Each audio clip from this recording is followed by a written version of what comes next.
Hello, my dear chat. How y'all doing? And yes, it's real. I figured out what inputs I had to do to make the math work. I was going to add extra parameters for some of the vowels like a, I, U, E, O, but I was lazy. Not only that, I had physical therapy, and my brother dragged me to do Just Dance sometime after my physical therapy.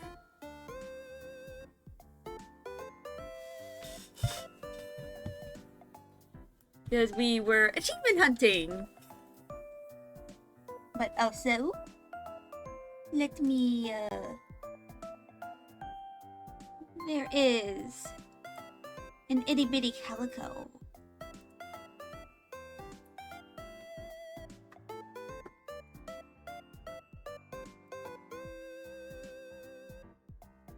And why? Bam!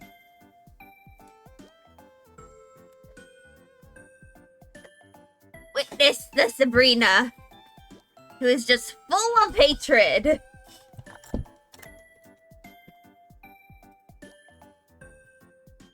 But also love. She's full of hate and love. Meep. She also likes to go meep. Because she is the angriest.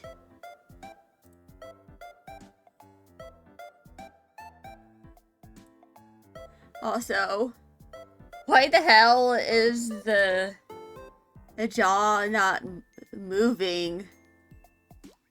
Why is it not moving? I thought it was meant to move.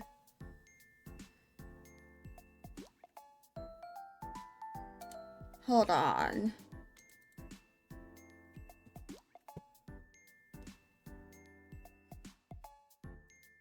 Settings.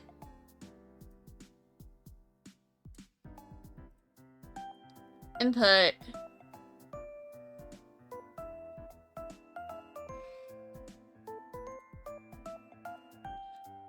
Volume open.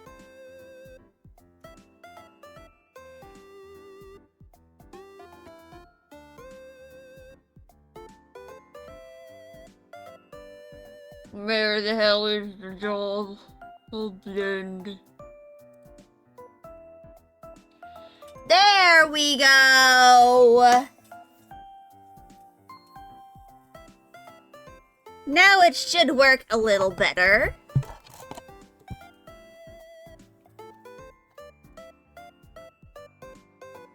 So... yeah.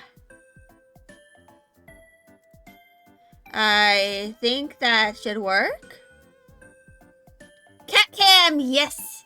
The kitty cam is real. We have an angry calico.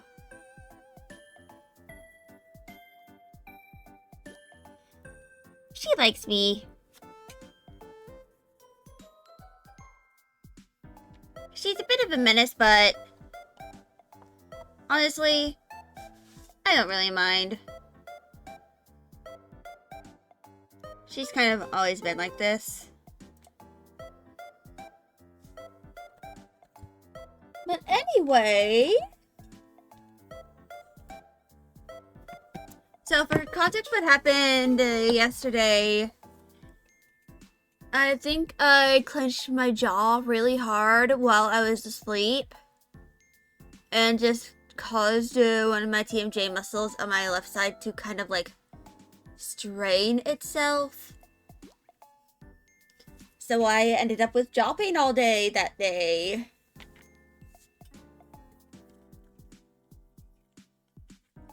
And then on that day as well, not that day. It was today, actually. I woke up up once at like almost 9 a.m. because I had 2 cats with me. Sabrina, by the way, was not one of those cats. It was the other itty bitty calico. However, I ended up waking up a few hours later, like an hour before my alarm usually starts, by the way.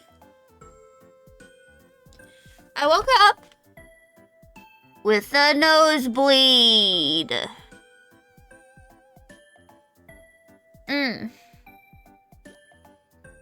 It's true, I had a nosebleed when I woke up today. Y'all probably, if you saw me post on Blue Sky. Hold on. Okay, I think this is gonna be better. But, yeah. So today, I'm going to try and finish my Fuji. What are you meeping for? Are you being an angry little calico?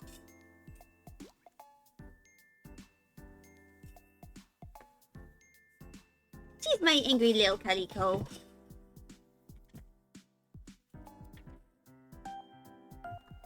I just realized that this wire, like, do that. Alright. Now you can see the angry calico a little more. Let's just move this.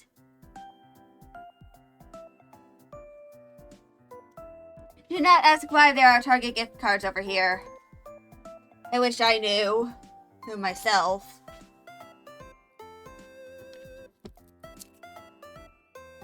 Yeah.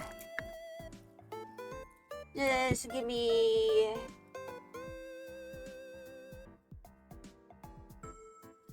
She looked up a chat. Was that a subtle way to say hoy? But yeah. Now with that done. Hello, Zosimus. You mean hi? It's okay, I get excited when I see my cats too. But yeah. There were some things that I planned on doing today. Because I thought I would have had this finished by yesterday. When I was not streaming. At all. But apparently not.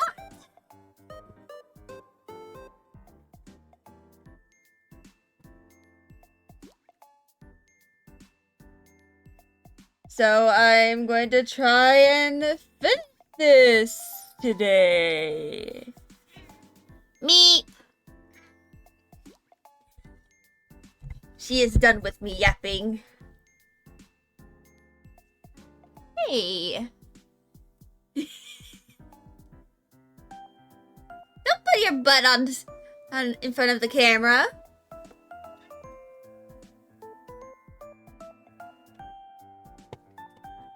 Where do you want to go? What do you want to do? Sabrina, what you want?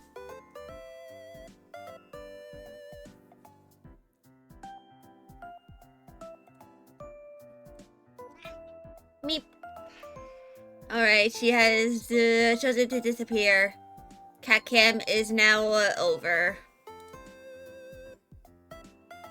She's probably going to bang on my door to try and ask me if he'd leave. Yes.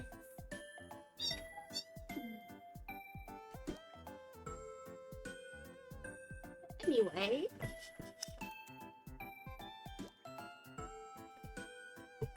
That was the very the very, very brief Sabrina encounter. I might try to drag another cat in. I don't know.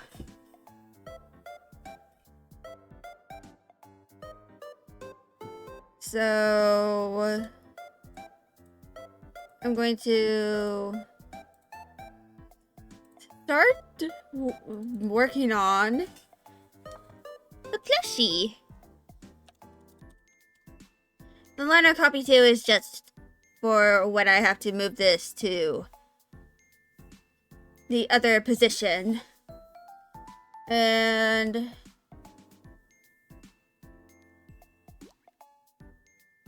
invert.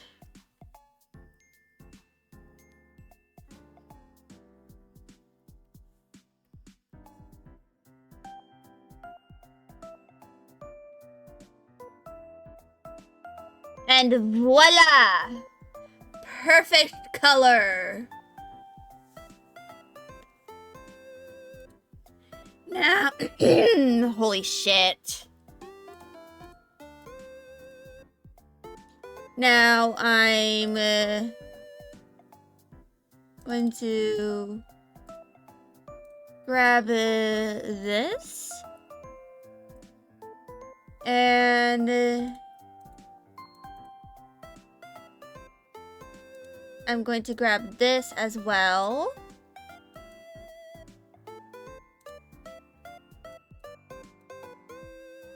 And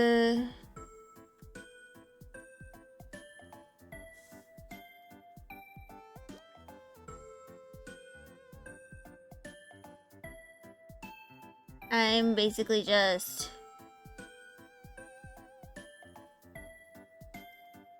making the little details.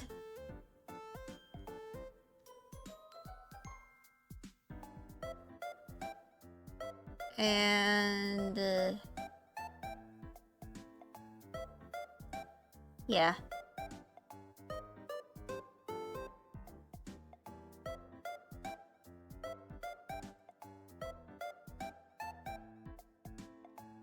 So the big thing here is, you know what? I'm just going to stop talking.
I'm gonna Add a little something.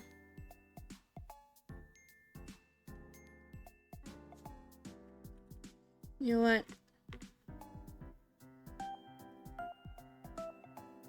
Curve line and save me.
Alright.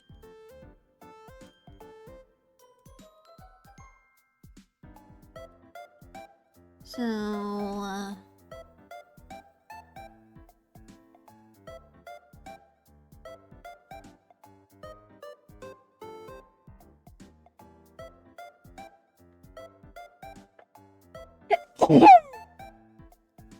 sorry about that. Let me just...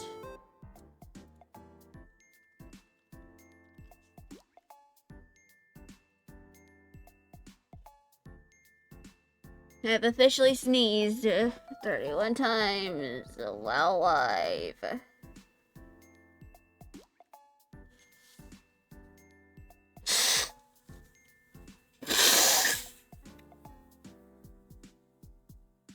You wanna know something a little funny?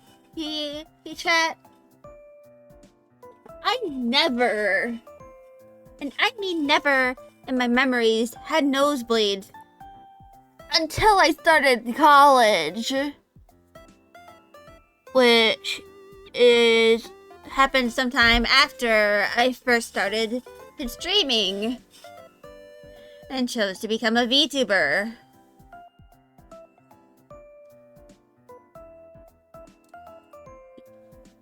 It's been that long.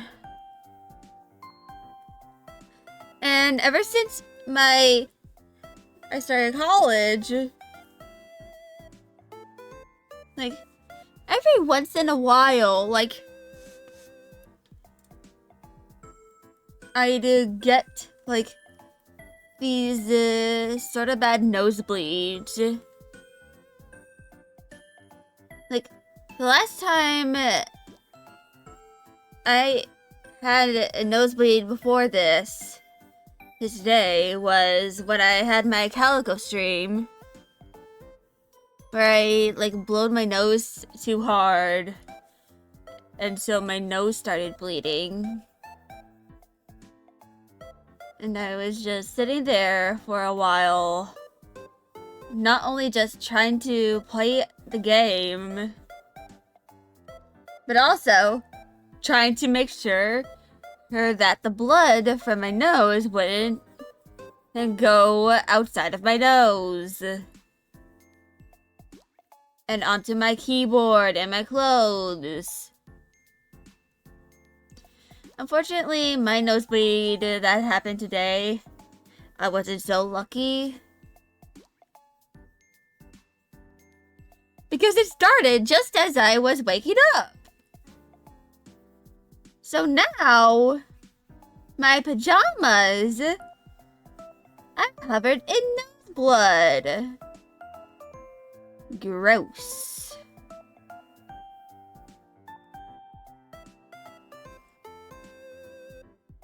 Like, I can't believe that now I have to clean my clothes with hydrogen peroxide. And usually I only have to do that when I'm on my period.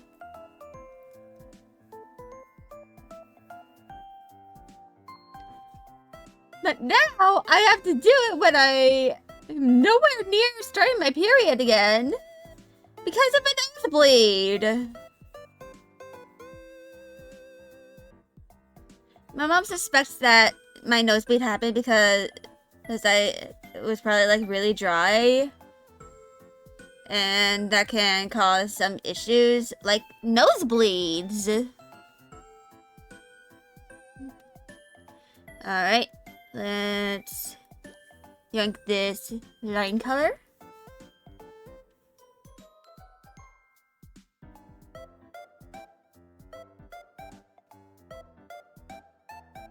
And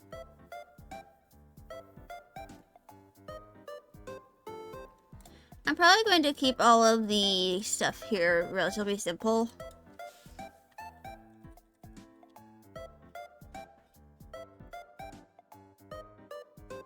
Like, I'm just going to do some very basic shading.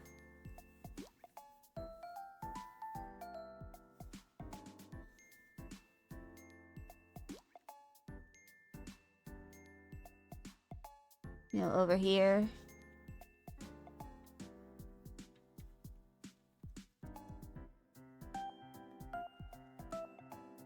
And a little bit down here.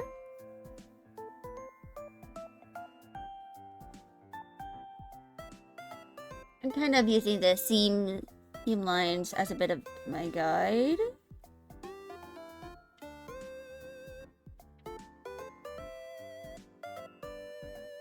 Because it kind of just makes sense.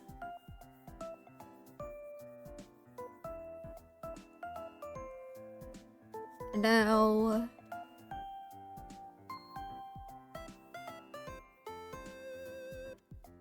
I just realized that there's a mistake in this color!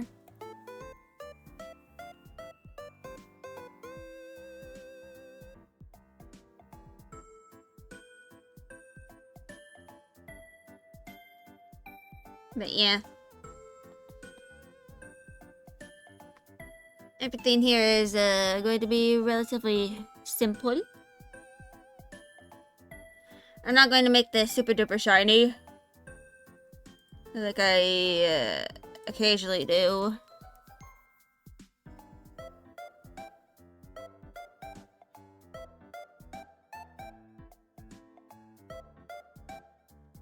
And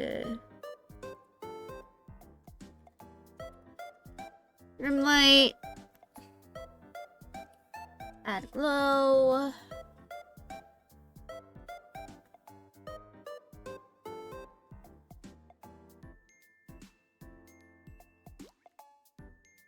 And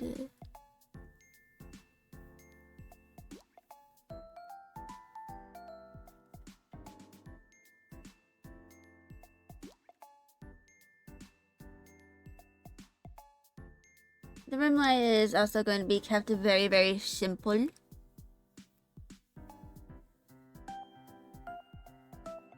Just vaguely shiny.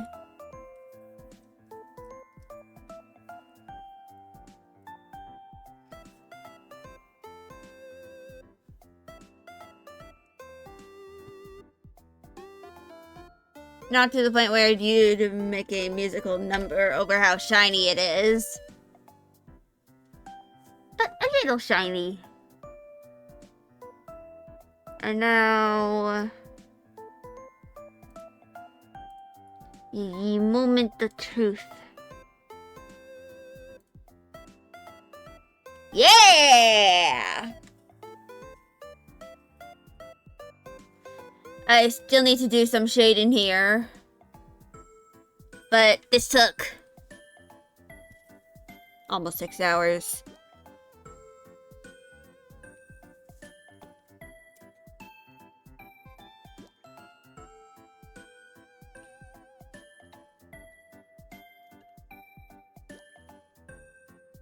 But at least this is mostly done.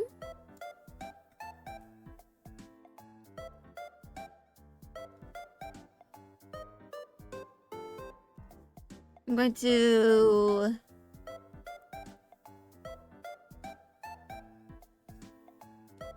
Wawa. Yes, my beloved Wawa. How do I go? I had a nosebleed earlier today. And my TMJ muscles have been a bit of a bitch. But other than that, I've been doing somewhat okay. No. I know. But at the very least, at least I am okay. My pajamas, however, are not. I have to clean them with hydrogen peroxide later.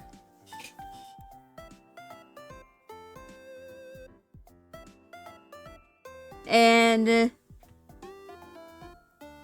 fortunately, I know about the blood and hydrogen peroxide trick because, you know, I experience periods. I regularly bleed out of my vajujay, for lack of better words. And with that, occasionally comes blood stains in your underwear. Or, depending on how heavy your flow is, your pants.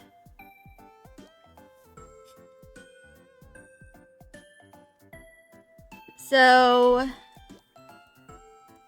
for those who, you know, don't menstruate, or don't really know anyone in your life who menstruates, or you do, but you don't know a lot about it, what have caused the nosebleed?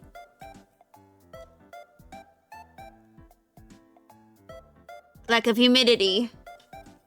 At least that's what my mom thinks is the most likely reason as to why I had the nosebleed.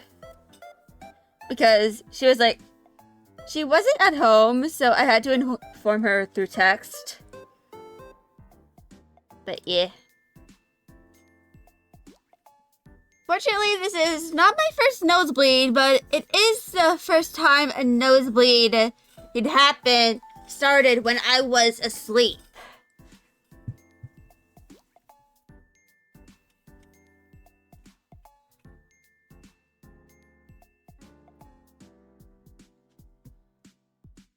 So, now I have some pajamas that need to be cleaned with hydrogen peroxide.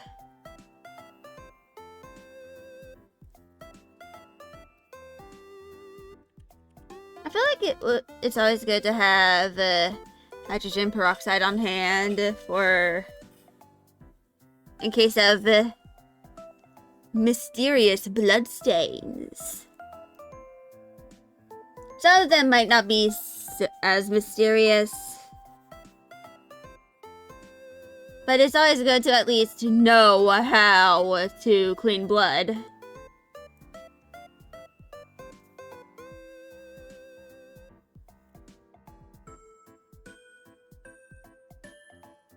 Because you may never know when you have to clean a bunch of blood. Oh.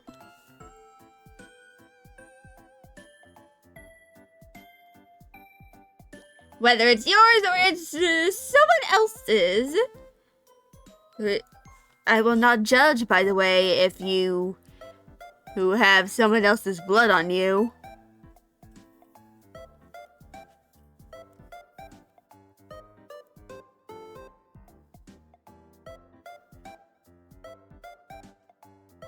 I mean,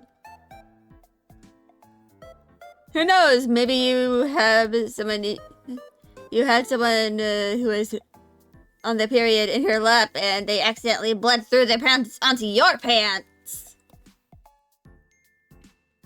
But yeah.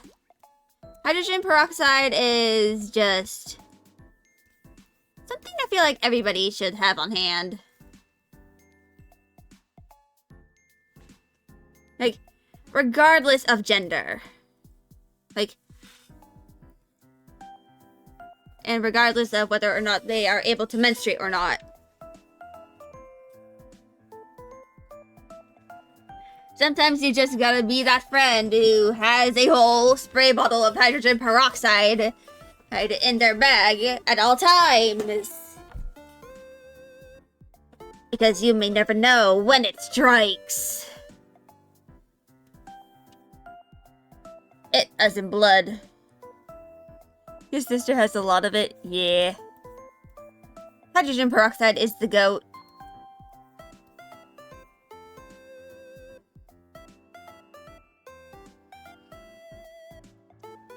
In fact, when I wrote one of my Transformers fanfics, I had a Chekhov's gun. And that was not a gun, but a spray bottle of hydrogen peroxide.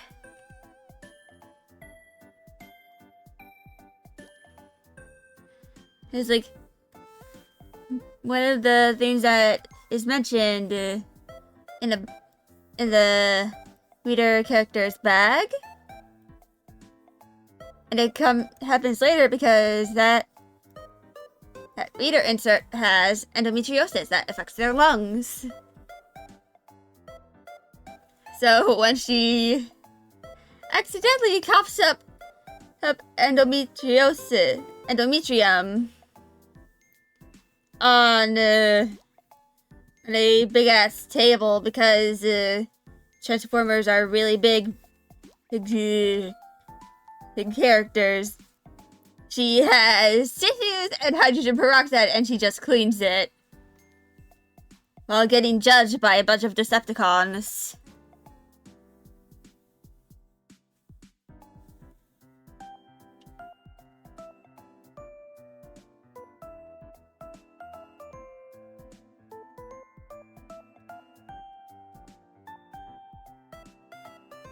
Yeah. I'm also writing the second part to that fic.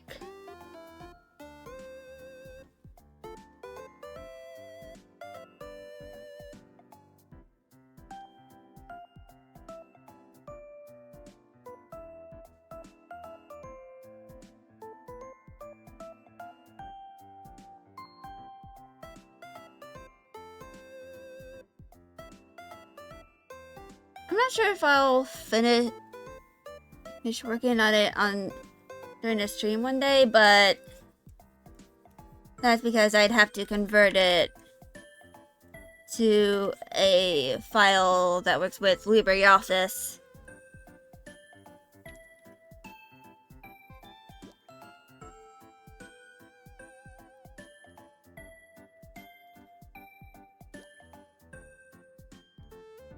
But yeah.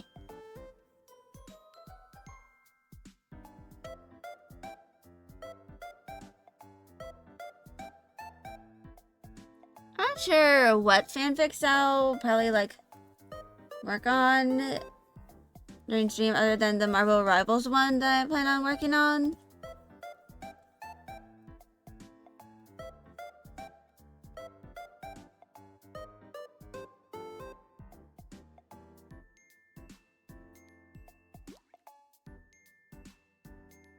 But yeah.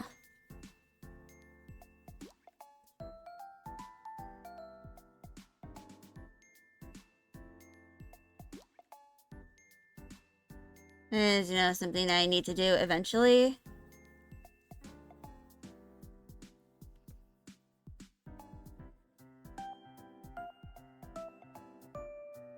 But honestly, I've been kind of preoccupied with, writing Patchley's Revenge and all that.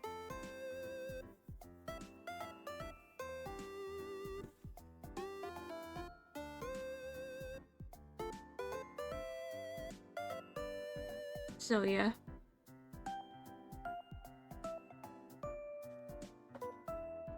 So yeah.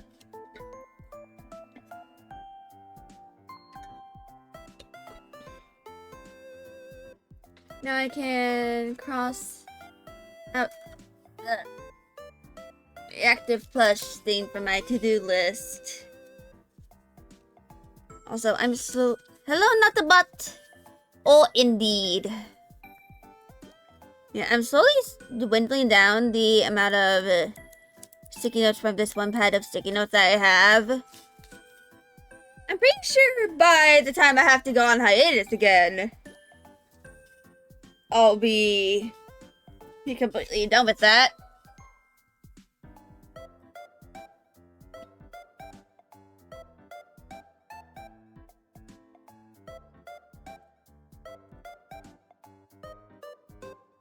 But I think I'm going to add something here.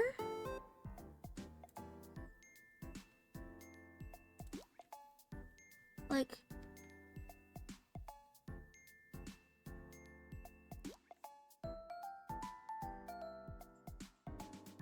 so if I do this, and then I do this.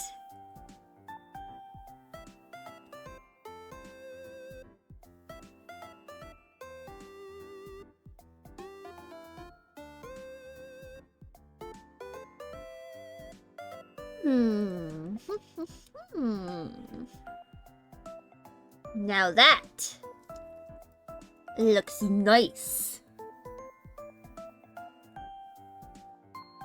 Or at least way better.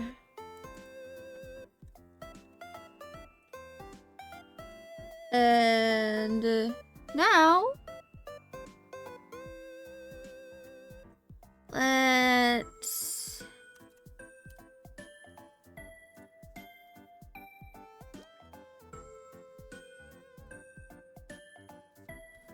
do a bunch of this.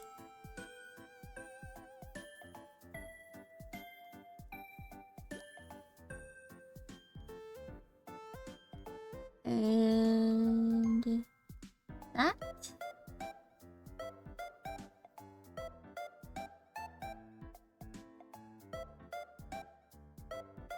But yeah.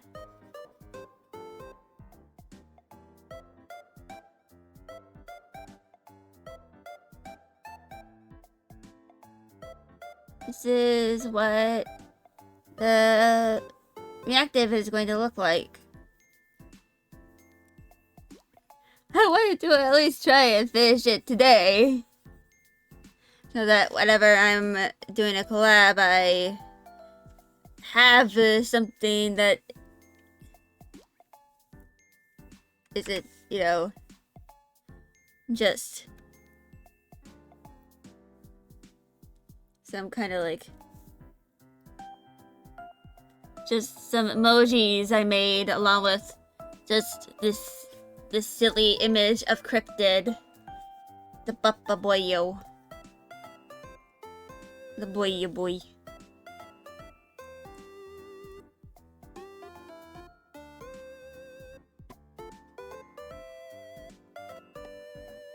And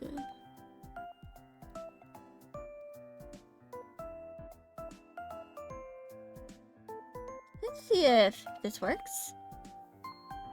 It does. Indeed a woo.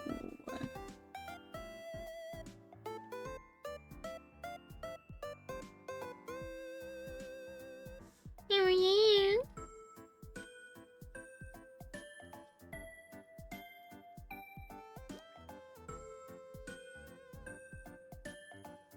But yeah. I'm not gonna be super talkative right now because of, you know, the jaw pain and all that.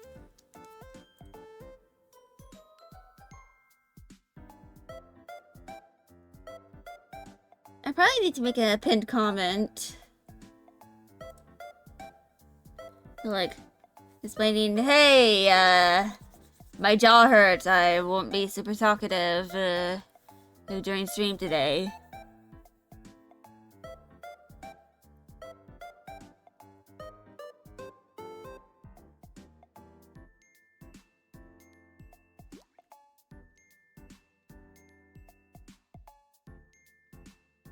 Which, once I do this little bit of detailing, I'll go do that.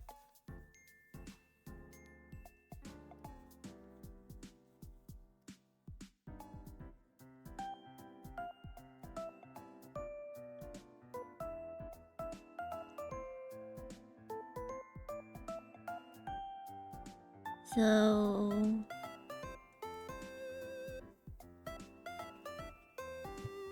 I just love how silly this little thing looks. Hold on. Let me see something. Would this look... Ah. Would this look better?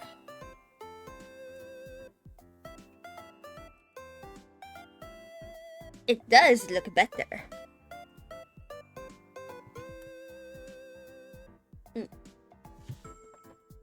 Anyway, I'm going to make that pinned comment now.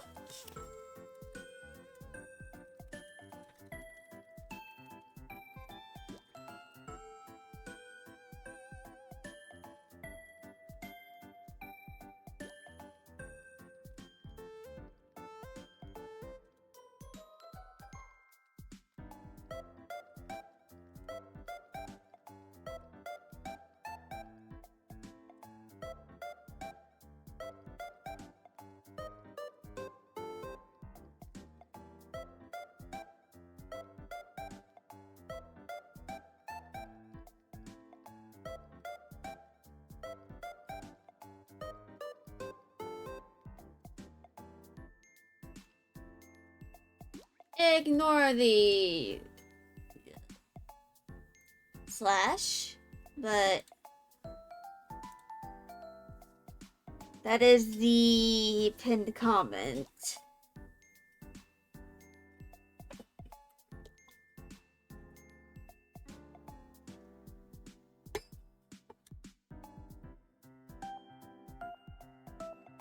But yeah. So I probably need to fix the rest of that line. Ah, fuck, I didn't even go into the trash bin.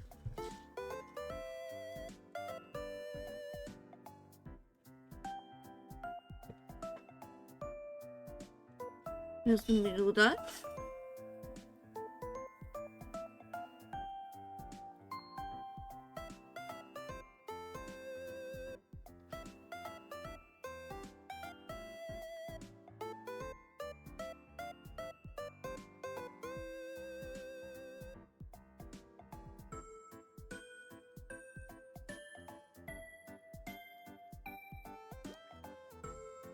But yeah.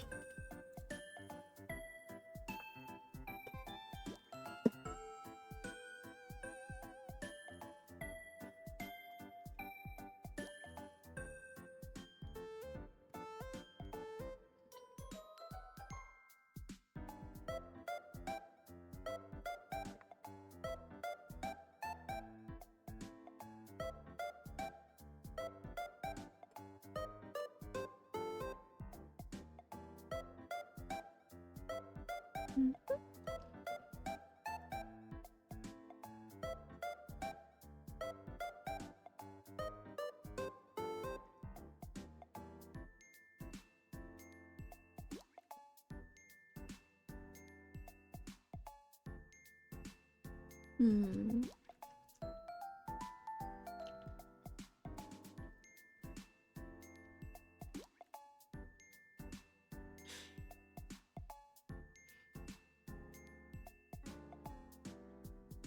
But yeah. I think this is pretty much done. After 6 hours total of work, spread throughout a week or two.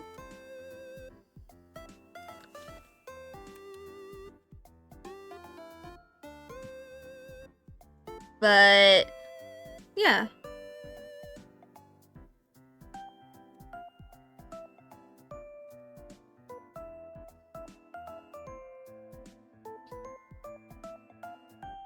I just need to work on the active arms,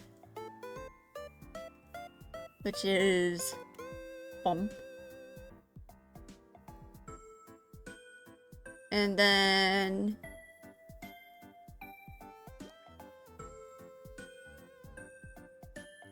that there. And this over here.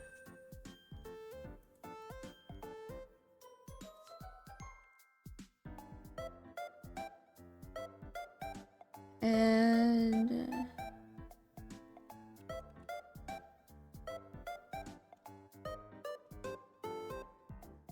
I'm going to do shading.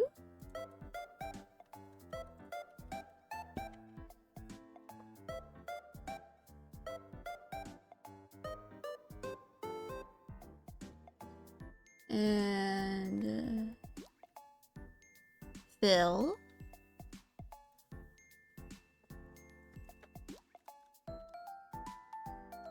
At 75.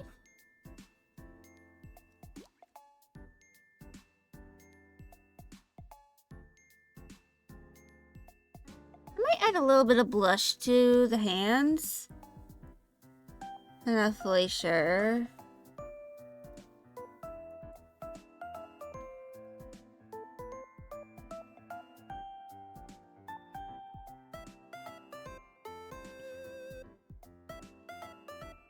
Oops.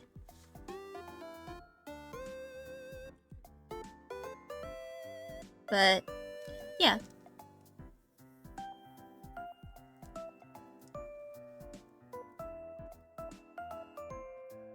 And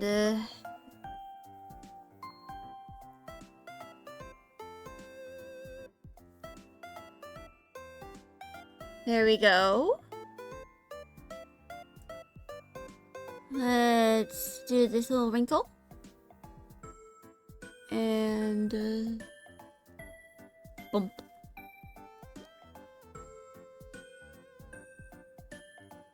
And bump.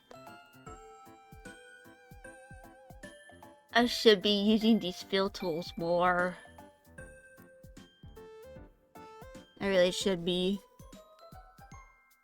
They just make my life a little easier. Man.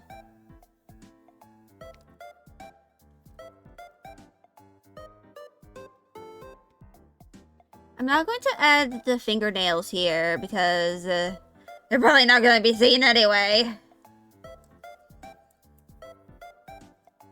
But I am probably going to add blush.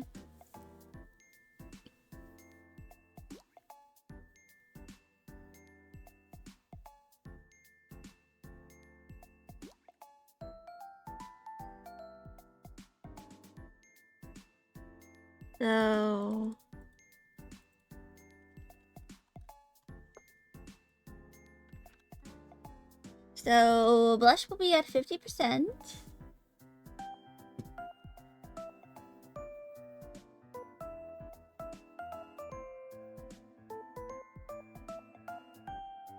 And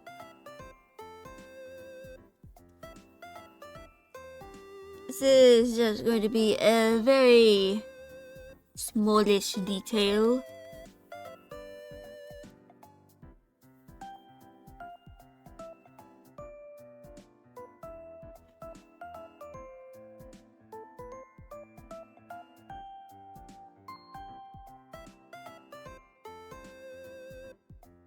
And add a little more to the tip of the fingers. And that.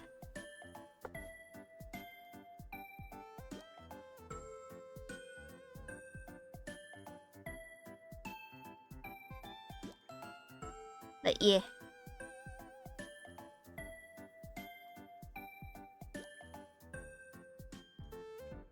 And for anyone wondering, why am I adding blush to the fingertips? because I can. And it's a little detail that I feel like can help with, you know, my art style. Like adding this little blush. Because I also have, like, my fingertips are a bit redder than the rest of my skin tone. But that is because I am pale. Like Irish pale.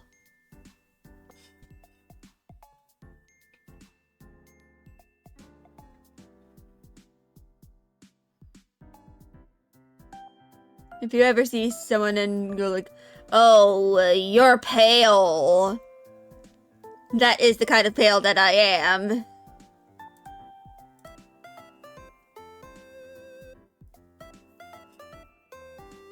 Like, I am an ungodly kind of pale. But I also don't really tan when I'm in the sun. I burn. Like, just as I am susceptible to heat stroke.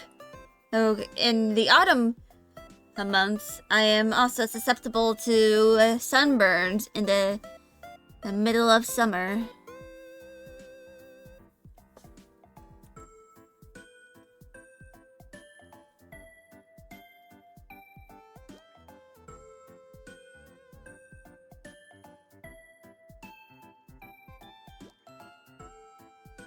And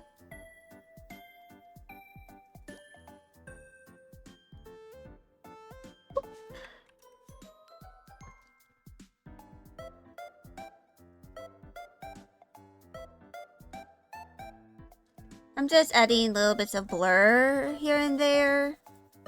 So I kind of like sell the illusion of depth and stuff. You know.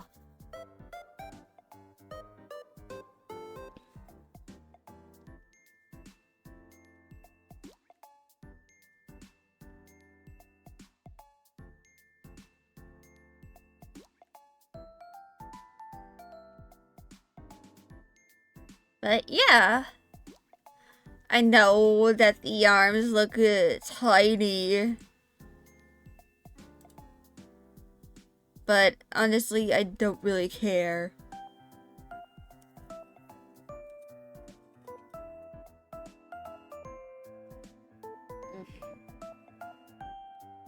But yeah. I hear what I think is an airplane.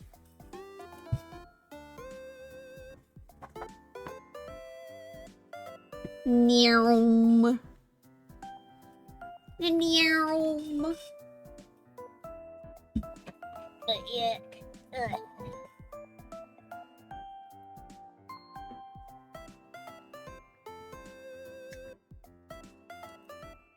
So, I was able to register for 2 of my classes yesterday. Which were my English class and my health class. Just like my, classes last semester, this spring, they're both like 10 weeks long. But I've been kind of struggling with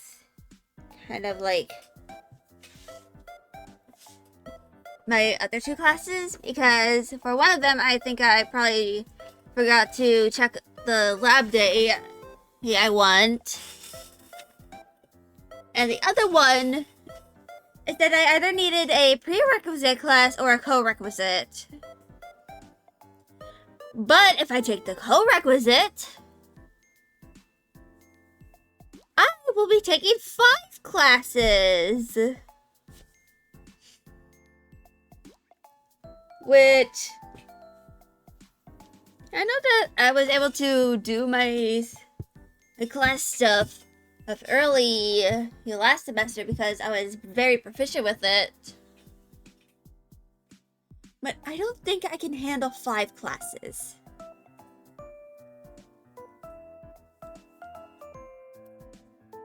But I am at the very least nearly 60% done with all of my classes. It's probably gonna take me to my 5th year of college and of streaming to graduate. But I might need to contact the college and like say, hey, I'm trying to register for this class, but it won't let me despite the co-requisites saying none. And I need this class in order to transfer to the Blorp and Blorp University. Can you put me into that class? Here's my student ID, PIN number, and my legal name.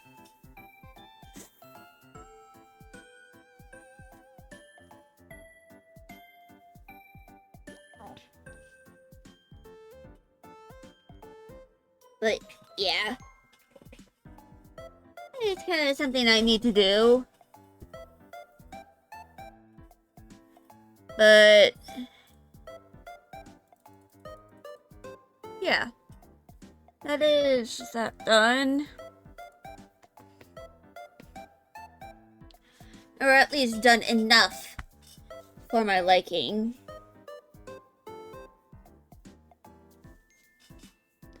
But anyway,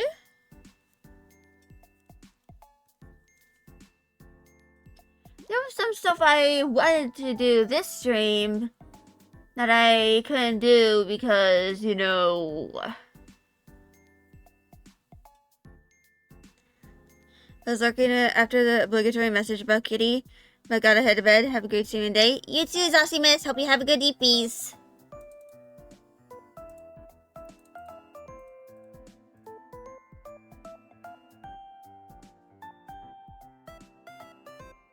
But right now, I want to kind of like work on this a little bit.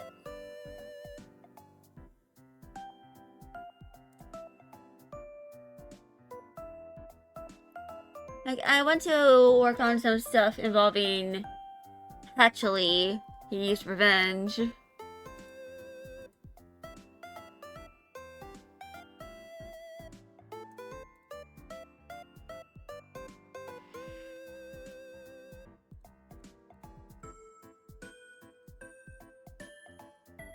I don't like this pose. I think I'm going to restart it completely.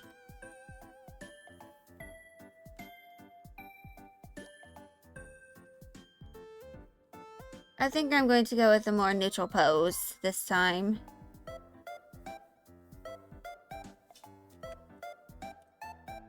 I'm not gonna worry too much about proportions.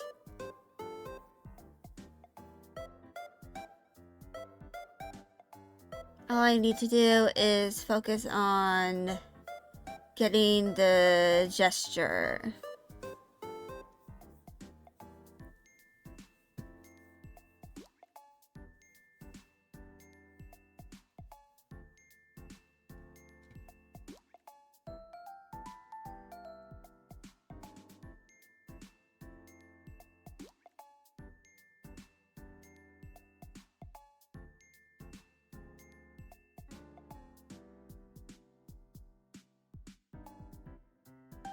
And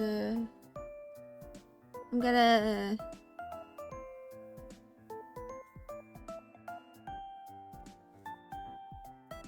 try and I'm gonna thicken up the lines over here.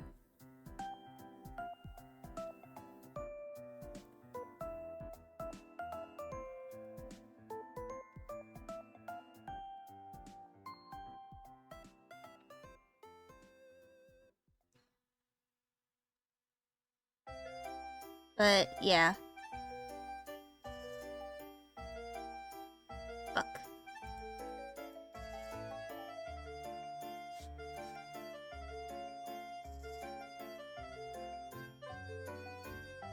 And I think I'm gonna try and plant the feet like over here.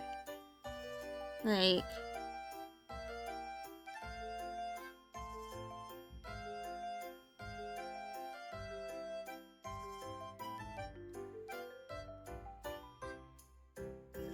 anatomy can be pretty hard. But I think I'm going to have 1 foot in, 3/4. And one that is front facing.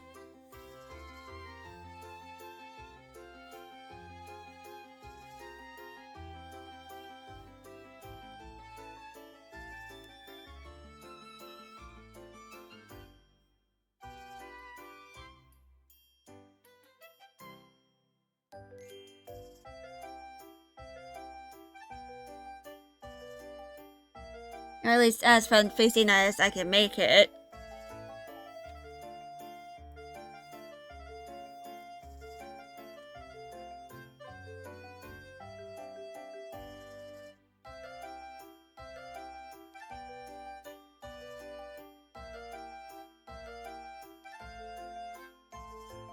Now, I haven't really done anything like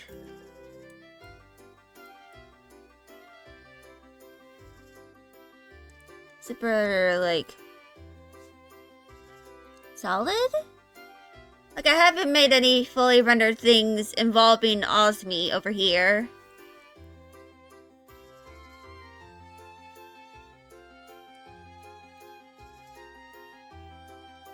But I want to try and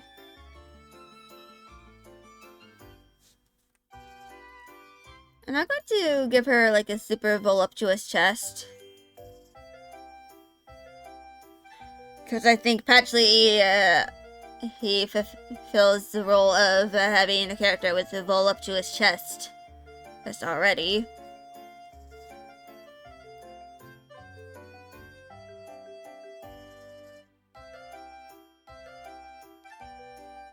But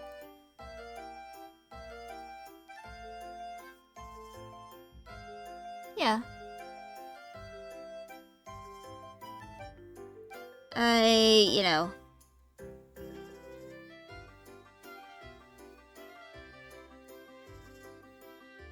Wanna try and,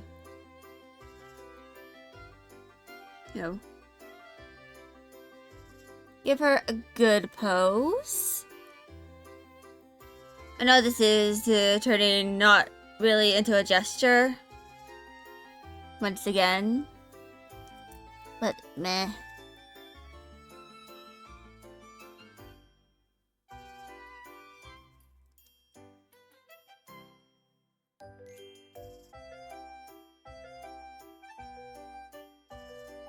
I feel like it's kind of like just whatever.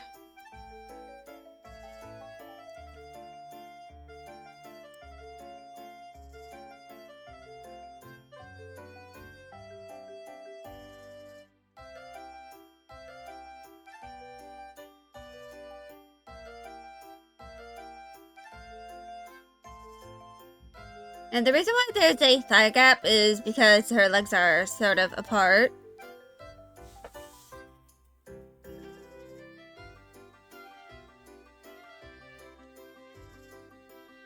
Yeah.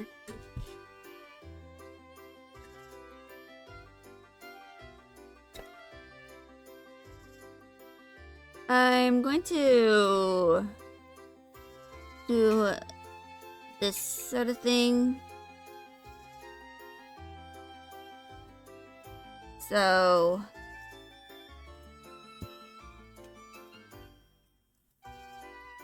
I'm probably going to end up fixing this eventually, but for now, she is just gonna look a little fucked up.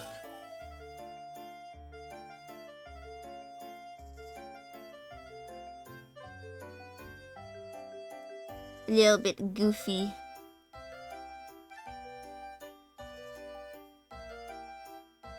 So She has 3 lashes.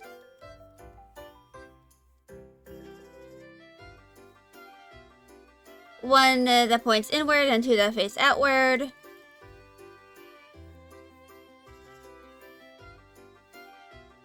And she has a monolid.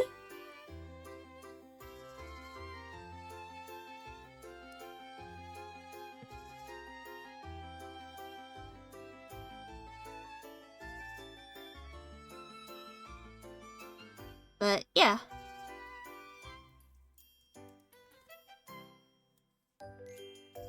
I'll make a reference sheet for Osmi eventually.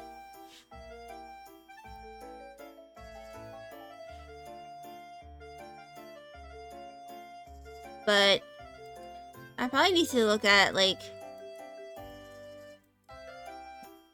some skin tones.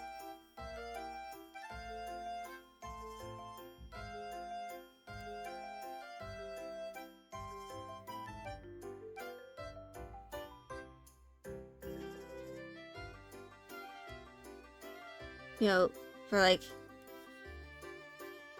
East Asian skin.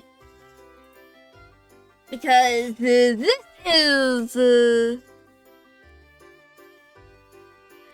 skin tone is kind of like a little too desaturated. At least for my liking. It could work with other art styles if, like, everyone has, like, super pale skin. But for me, it does not.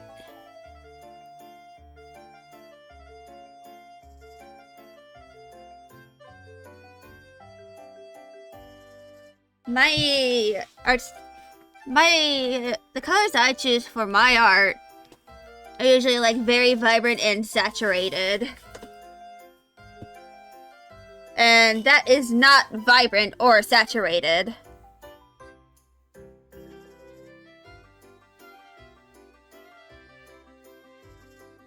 And I know that some people might be alright with that. But I'm not. I want to make her look alive.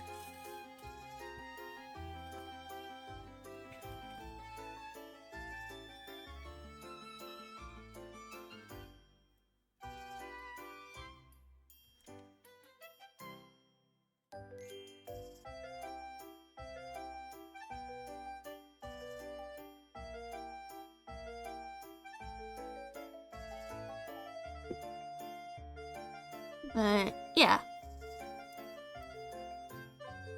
And last night I went and found some outfit inspiration for Osmi, Fennel, and Hydrangea.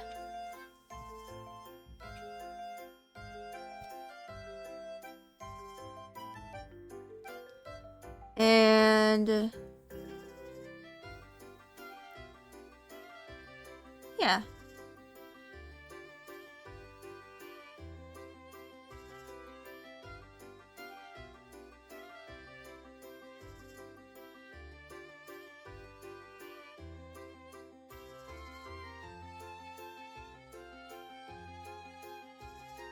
And yeah.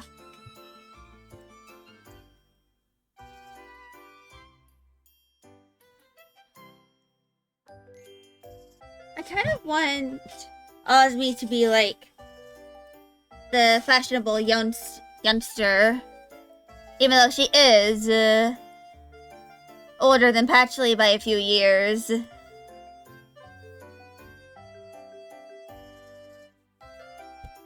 As she has, you know, graduated college and has a degree. But there is going to be a bit of lore about her.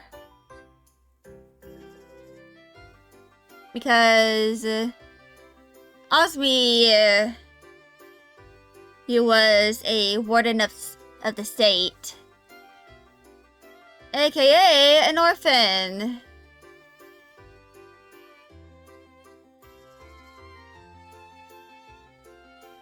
So she never really had much family.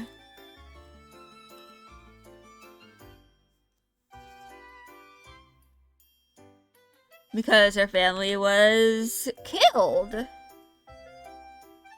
Like her entire community was kind of died in front of her eyes.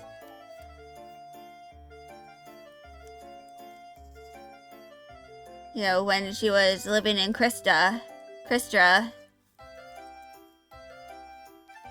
So she had to run away and hide an important part of her identity, so to like try and protect herself from possibly being killed off. Like a survival instinct. To just hide who she was and like hide who she is in order to guarantee her survival for a little longer.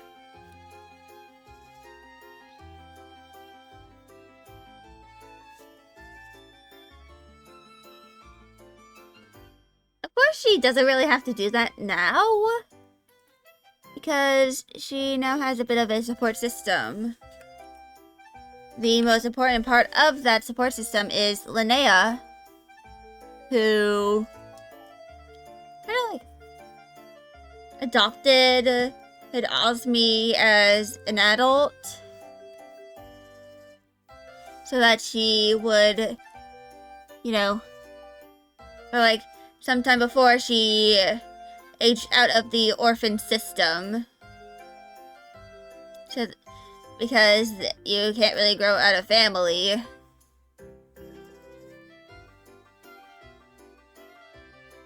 And I like to mention that Linnea is aware of what happened in Crystra, for reasons which I will disclose eventually.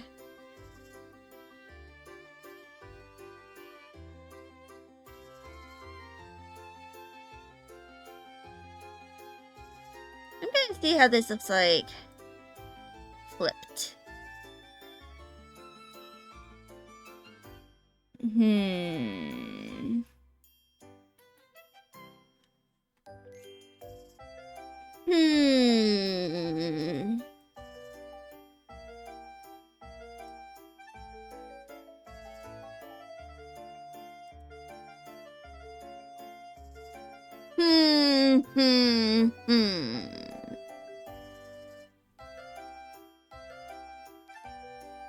But yeah.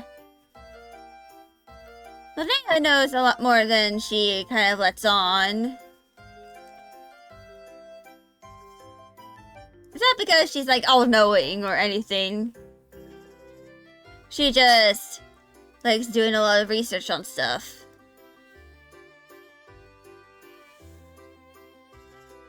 And like, you know, asking people about their lives.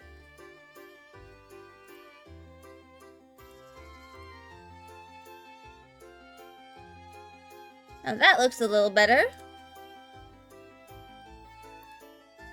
But yeah. So, from a legal standpoint, Osmi is Linnea's daughter. From a biological standpoint, they aren't even related at all. Or are they?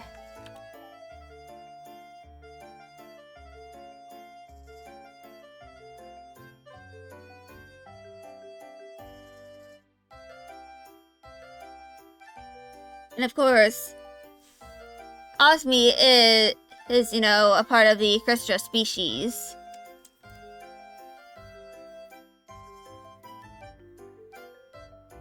And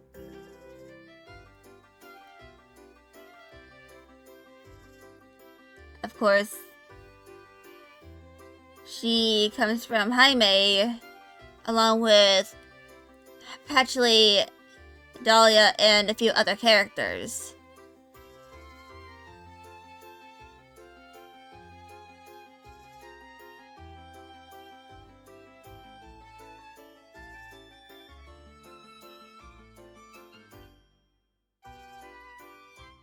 there, she was a native of one of the islands, but when the current Kaiser of Jaime, he, found out about the crystals of that island, she wanted them to herself. And so, that the whole thing happened, and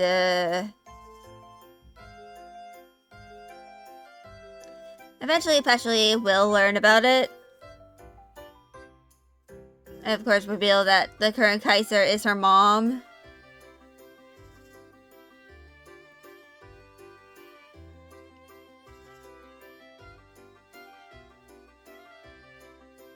And I'm thinking of what Osby's reaction would be, but she'd probably just say something like,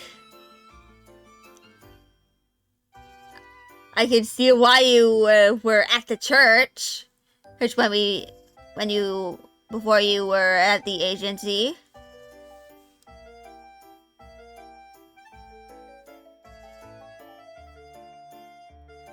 Just like, at first she's a bit surprised because she doesn't really act like the current Kaiser at all. But then realizes it's way better that she is not like her mother. Because if she was like her mother, she probably would have killed Osmy.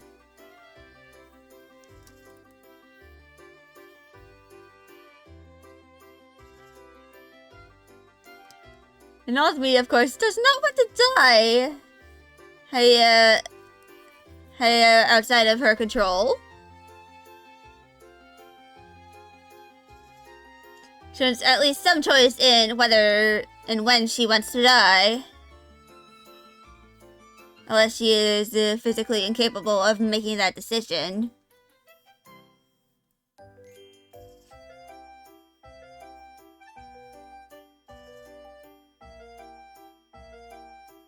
But, yeah.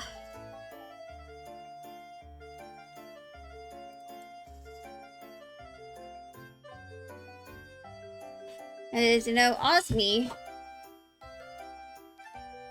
her lore is heavy and filled with tragedy.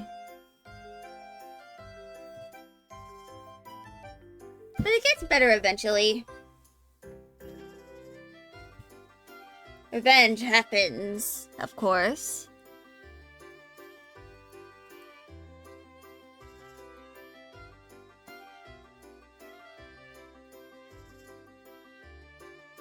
But I'm going to go do an intermission because my attention is starting to kind of dwindle.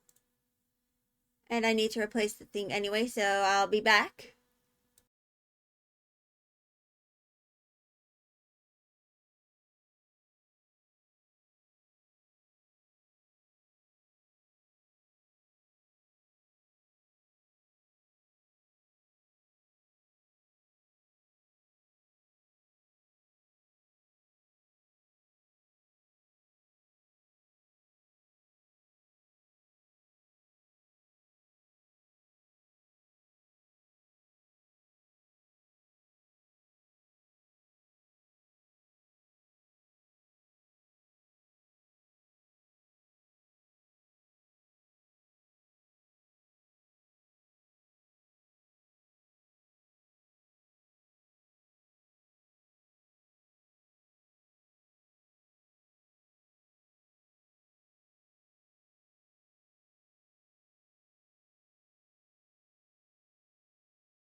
Alright, I'm back. So now, it is time to do some outfits.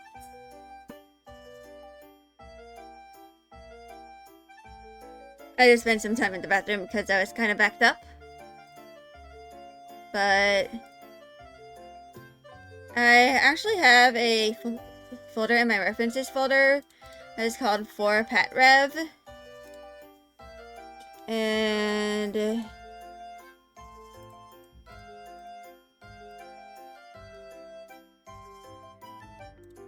me just open all of them up. And these are the 5 that I have chosen.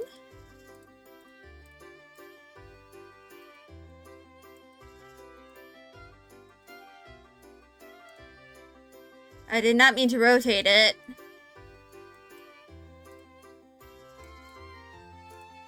But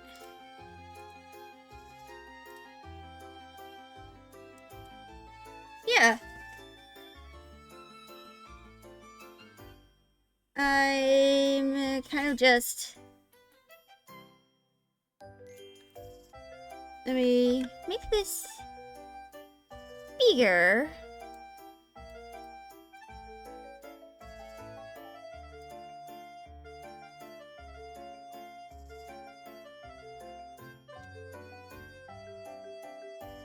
So let's turn the opacity of this down.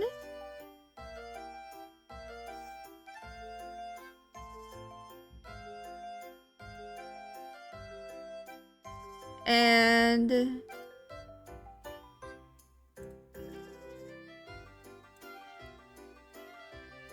I feel like I'm going to start off with this one here. This sort of like cozy-ish outfit. The one thing I'm going to change is that I'm going to change out the shorts for some pants. Or at least some longer shorts.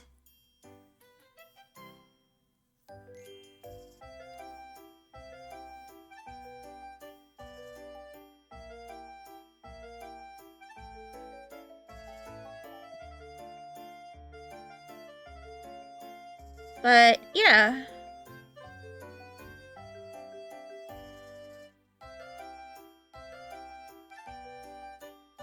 And I don't know if I'm going to keep the stripes.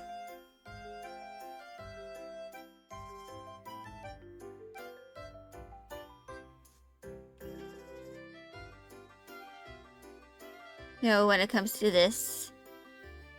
Because I don't want to, like, take too much from it. But I am going to take certain, like this little cinch over here. And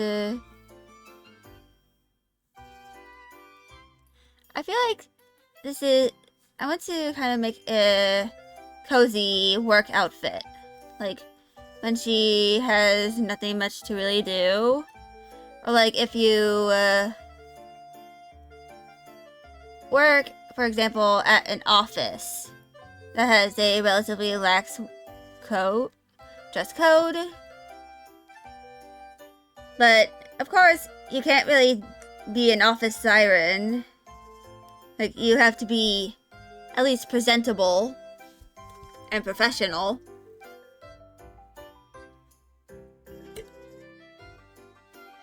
I'm going to add a little detail of a camisole.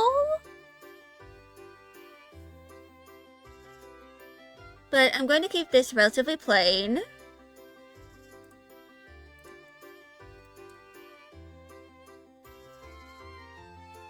I'm going to add this pelvis seam.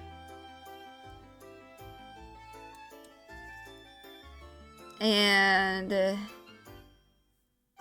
I'm going to have some shorts that, you know, kind of like go down a bit to the knees.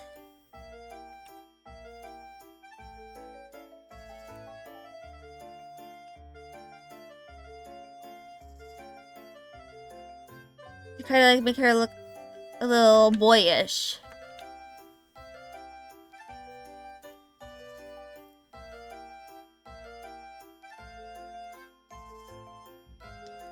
But then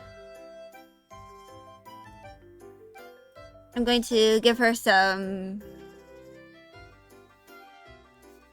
sort of chunky-ish shoes that have a bit of a platform to them.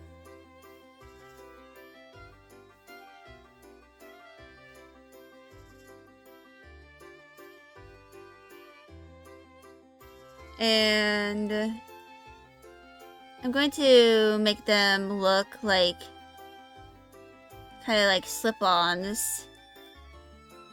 Like shoes that are easy to get in and out of. That are like kind of comfortable to wear. And of course, I can't really have her just have her legs be fully out, since she is, you know, at work. So she is going to be wearing some kind of leggings or stockings, you know, underneath.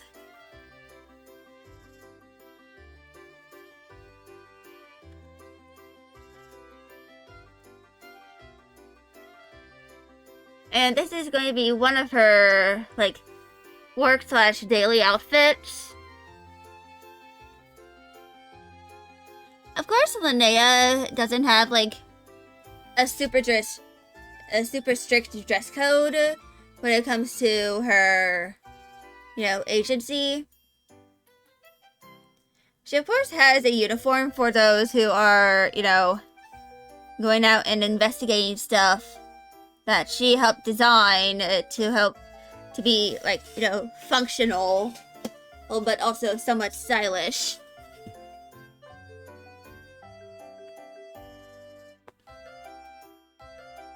And yeah, probably he saw it, you know, because it is one of Patchley's outfits. Oh, over here. But I'm probably going to try and develop it a little more as, like, its own reference sheet.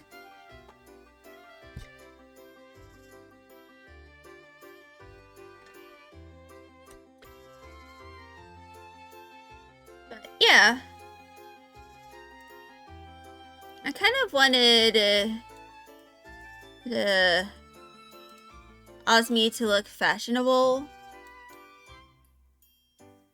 Like, even though, like, I feel like the best way I could describe her is like workplace chic when it comes to when she's at her job. Of course, when she is not at work, she can dress a little more promiscuously. Or, like, basically just, she can dress a little more revealing when she is not at work. Or, like, hanging out with her friends. You know, like Fennel. But whenever she is, you know, actively at work, or when she is, you know, just off shift or going somewhere before her shift, she dresses in a way that is, you know, a little more professional than, you know, something super tight-fitting and provocative. Because I feel like when it comes to... So recently I heard about the whole office siren trend on TikTok. And several people have weighed in about that you should never dress like an office siren to work because it is highly unprofessional.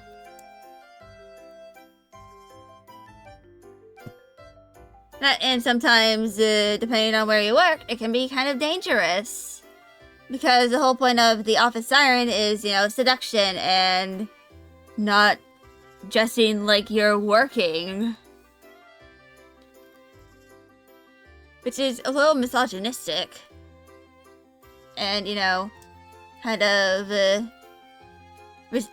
regresses the progress that women have made to, be respected in workspaces.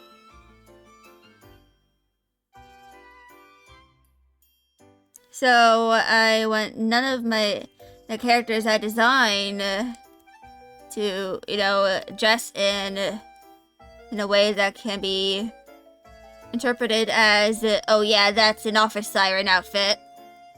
Especially if they're a character who is a hard-working character.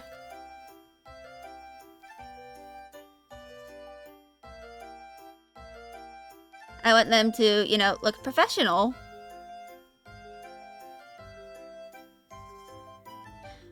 And that's why when I, of course for certain characters, I have their outfits kind of like change depending on which job they're working in because for those who were here before my hiatus, you probably saw me draw Stelle at some point. Where, before I had to go focus on my schooling. Which, I'm going to go grab her. So...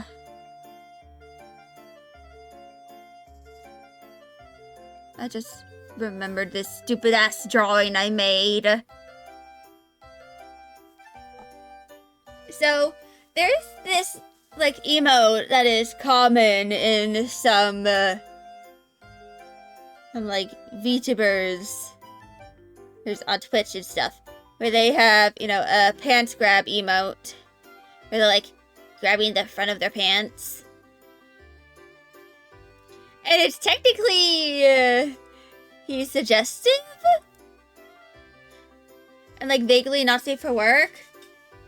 So it's probably not a good idea to have those emotes in the first place. But I kind of wanted to make a joke about that. And this happened when I was, watching a certain streamer that I watched called Gil.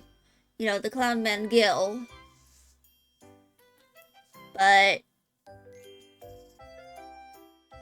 essentially, the joke is to take the pants grab emote literally, where you are literally just grabbing pants, and you're also wearing pants. Or shorts or something. Something that is covering your bottom.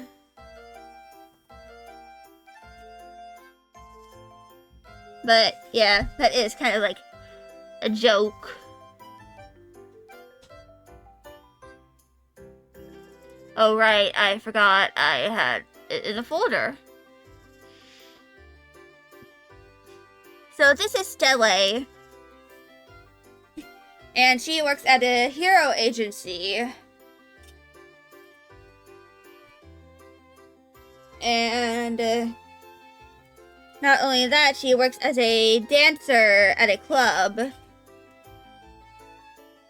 It's probably a lesbian club or something along those lines. It's like a club that is geared toward the LGBT more than the straight people.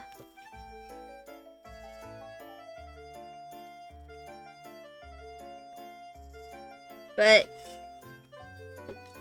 as you can see, or as you can infer, those jobs you'd dress completely differently for. So, for her job at the Hero Agency,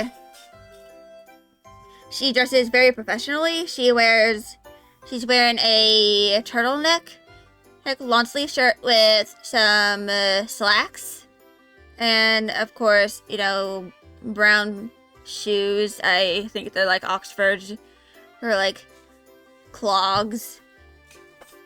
So something that she could easily slip on and off, because she has multiple disorders, including POTS. I might make a little shitpost about her being like, give me salt. Or like just make a base so that, you know, chronically ill people who have different conditions than I do might have the same conditions that she does. Like, you know, fibromyalgia slash dysautonomia. Can, like, insert an item that they have that helps them with their chronic pain. Just like, salt, save me. Save me, salty foods.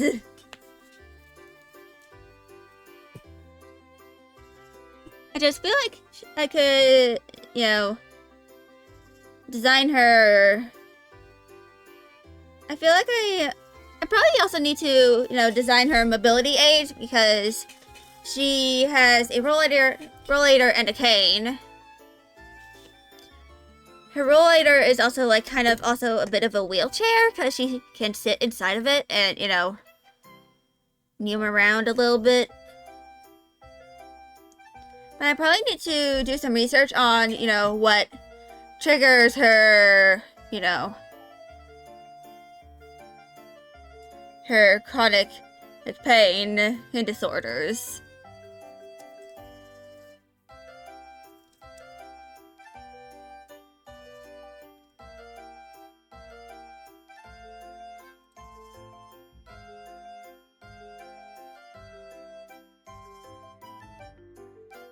And of course, I'm going to add her, you know, original outfit here as well.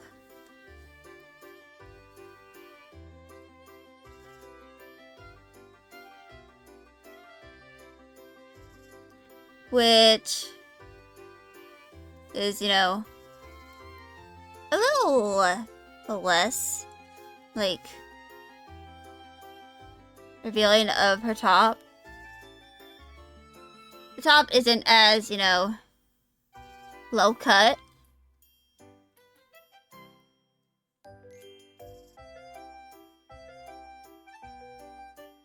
But she is still, you know, dressed in a way that is a little comfy for her and still somewhat professional.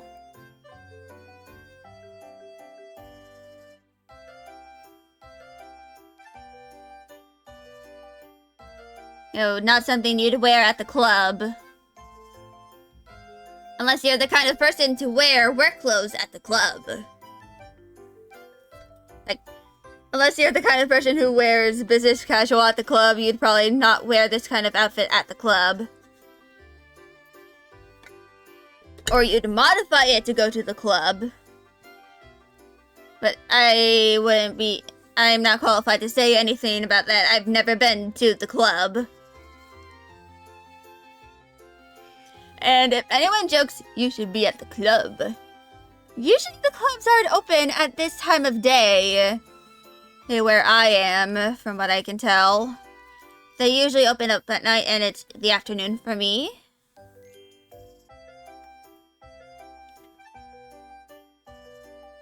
But this outfit is, you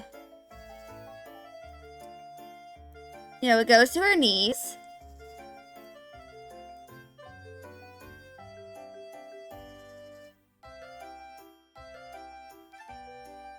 And it is a pleated skirt.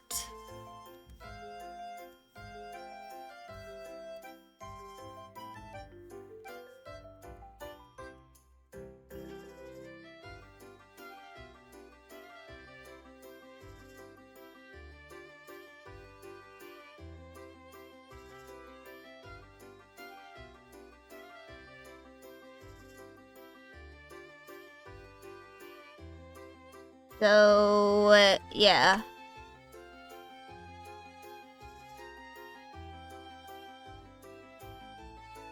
You know, kind of like schoolgirl-esque, but not really. You know, kind of like what she usually wears.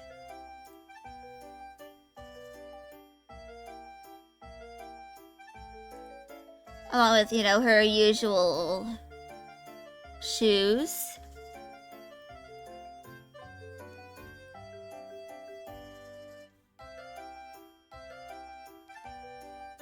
There are airplane noises once again. Or is that a helicopter?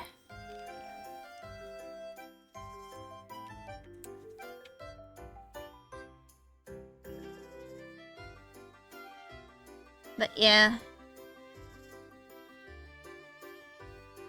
That is, you know, kind of what I, you know, think. That and, you know, the club. Being at the club is a little loudish, she thinks. So here she, you know, isn't wearing leggings. She's wearing shorts. Sports shorts. In case she needs to haul ass. That's it. In case of emergency.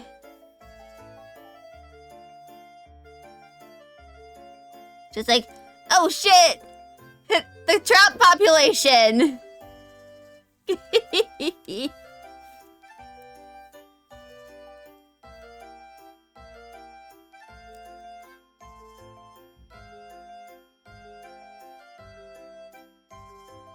That or something a little more serious.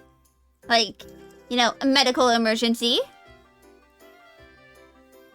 Because it would be bad if someone has, you know, a medical emergency at her place of work.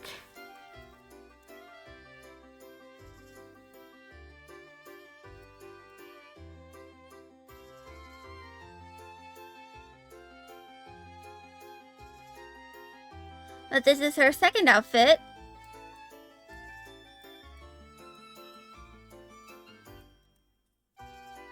Eventually I'll, like, you know, make this a more full, like, reference sheet.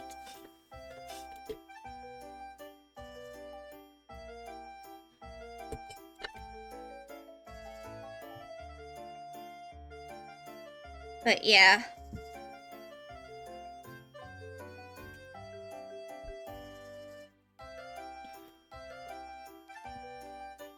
So, those are her first and second outfits.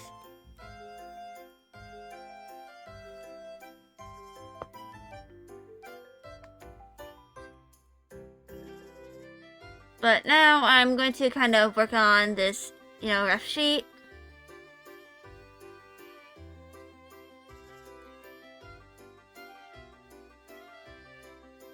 So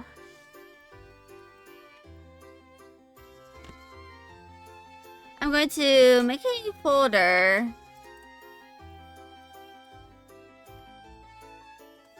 that is, you know, for her eye.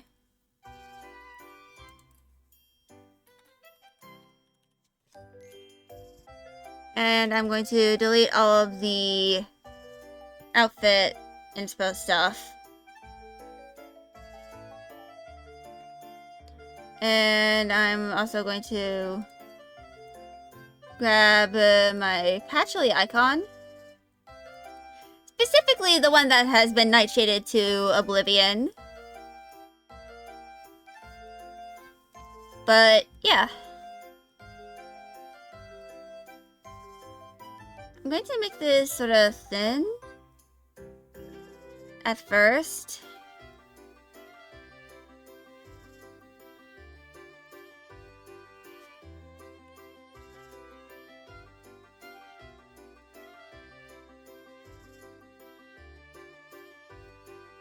And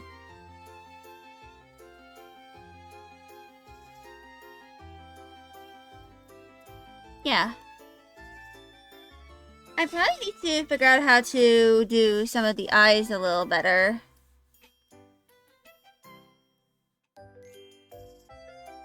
Because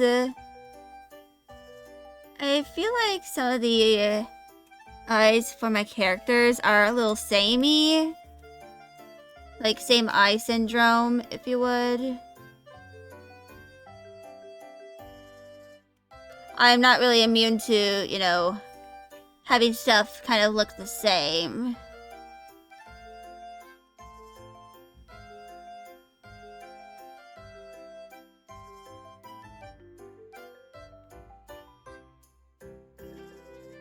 Or at least similar enough.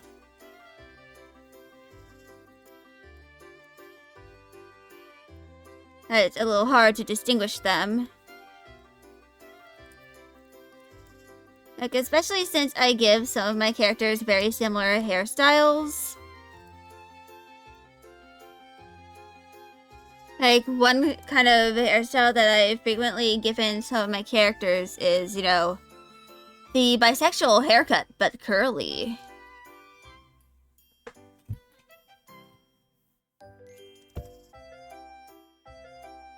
I've done that, like, twice, I think.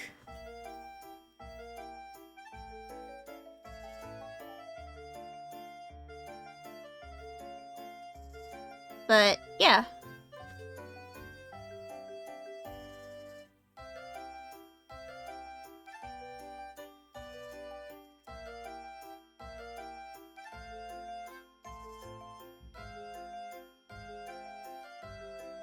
And once I am a little more finished with, you know, figuring out and determining the color palettes for all of these characters, I'm going to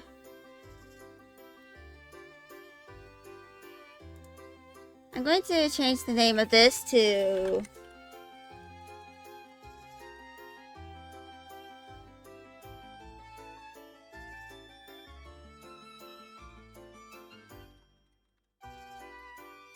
you know,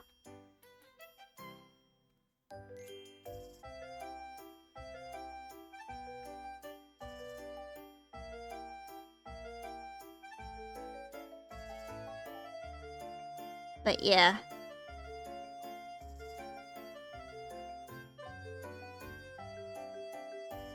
So something I'm going to do beforehand is that I am going to kind of start making the, you know,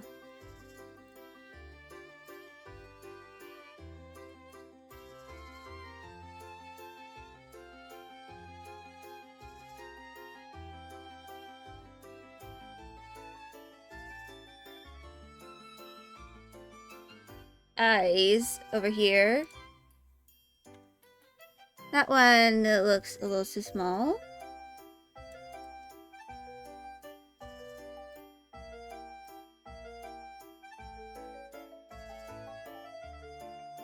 So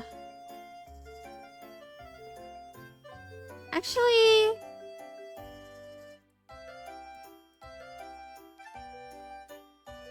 let me delete these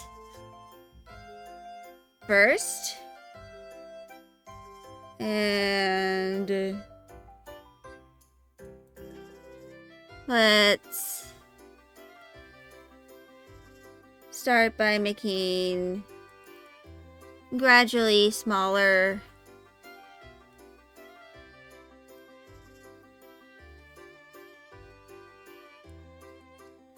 like rings, or at least try to make them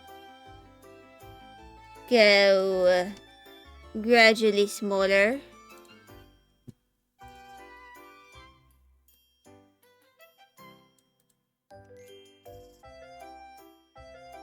And I think this one...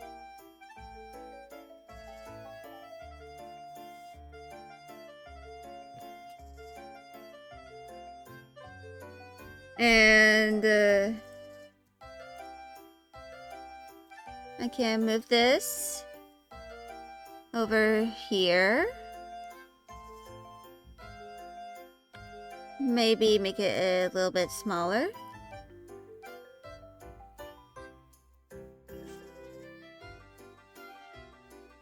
And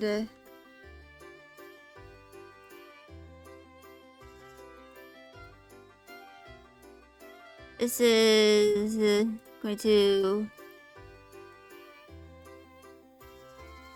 kind of like be what Patchouly's eyes, you know, kind of look like. Like they're, instead of like the usual iris, it looks a little more stranger.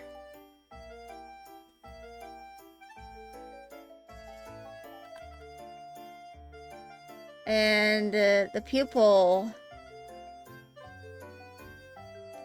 is going to, you know,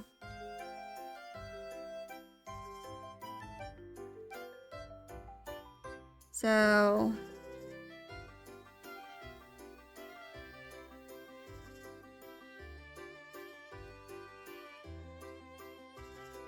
the pupil does look a little off, but I think it looks better that way.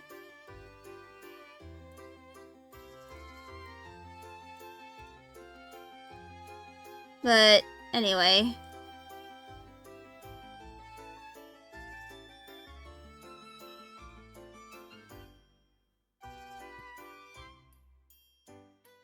This is what it looks like.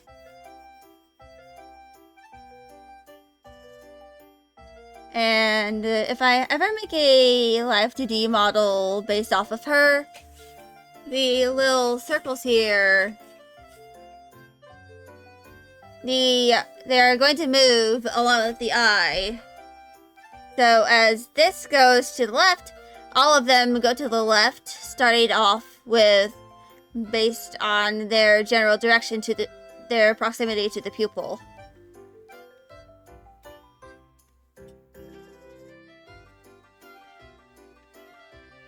So she's meant to look a little disturbing, at the very least. When it comes, it's just that it's going to imply that she is not exactly human.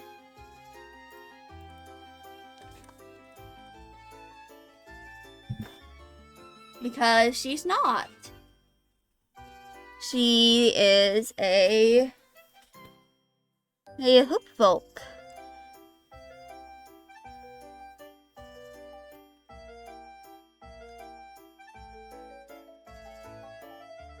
She has never been human, and she doesn't really mind that.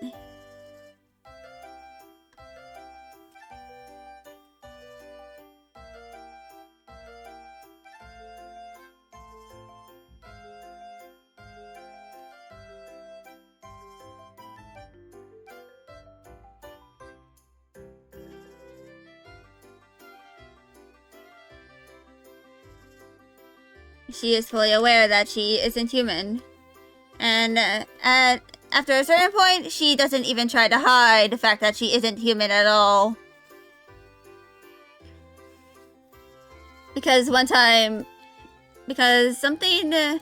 that can sometimes happen with her is that if you press on the sides of her throat, like a little too harshly, she accidentally kind of has a knee-jerk reaction where her second jaw will pop out of her mouth. And it's generally not really a good time for anyone. But especially for Patchouli. It does take her some time before she's able to put the second jaw back in place.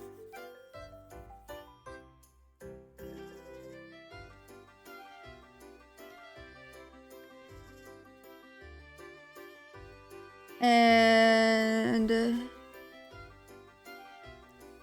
I'm going to do the purple here for the highlight, because I don't remember what I used is for that, scene I'm referencing.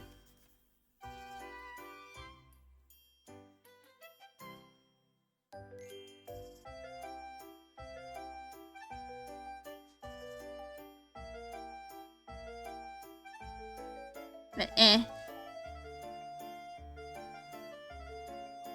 And that is Patchouli's eye.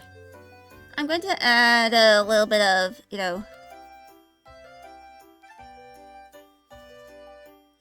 shading, a little bit of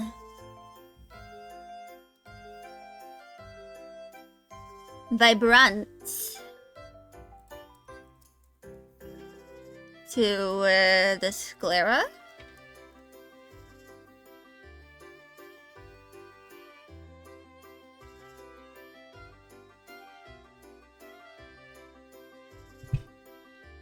I'm going to have it at 50% opacity. But that is Patchouli's eye.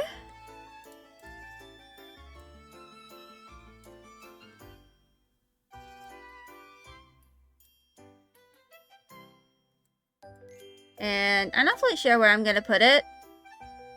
I know that here is, going to be her turnaround. At the very least, her front and her back.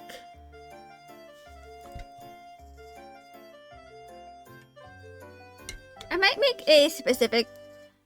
this a little bigger so that there's more space for the turnaround.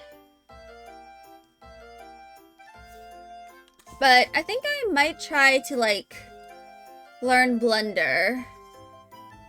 Or at least try to figure out some kind of 3D software. So that I can, sculpt Patchouli and her body. I'll probably add a little texture that is just a tank top and some shorts. So that she's not, completely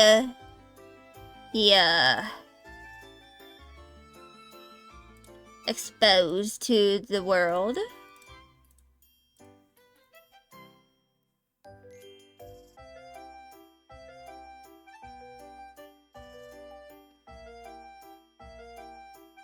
But yeah.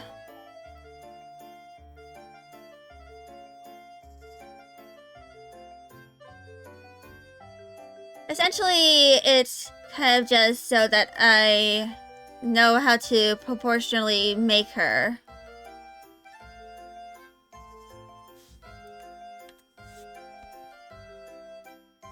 And probably here, I'll add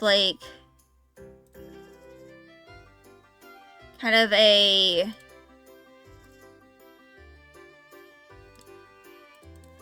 hold on.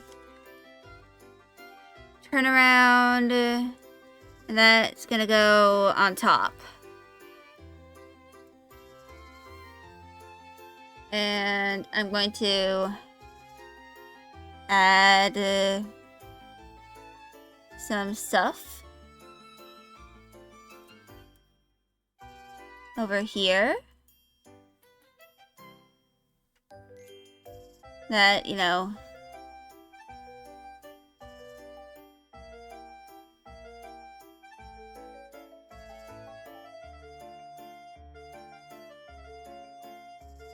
So, I'm not going to make her ears super long. Probably just enough that they go a little bit over her horns. But I'm going to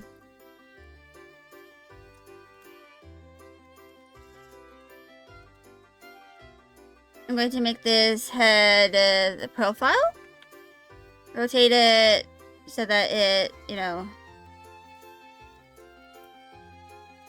looks a little better.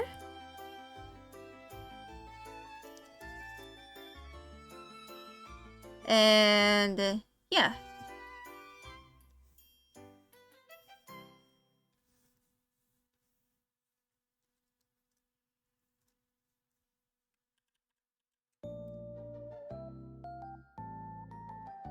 So yeah.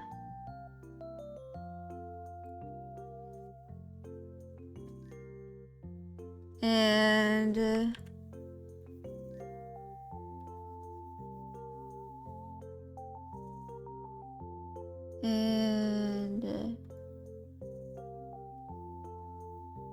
yeah.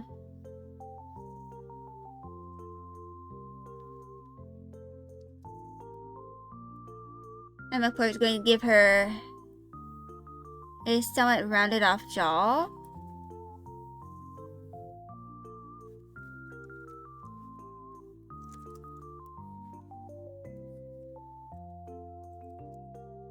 And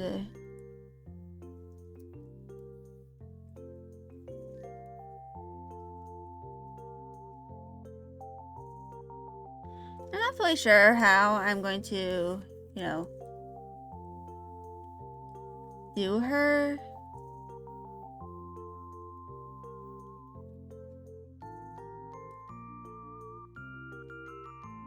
But at the very least know certain parts of her anatomy.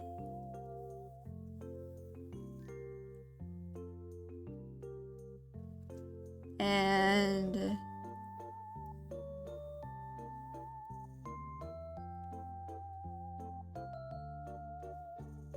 yeah.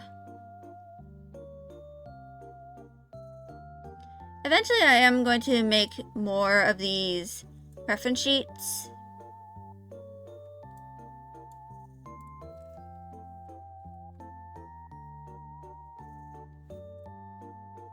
But for now, I'm just going to do all of that. And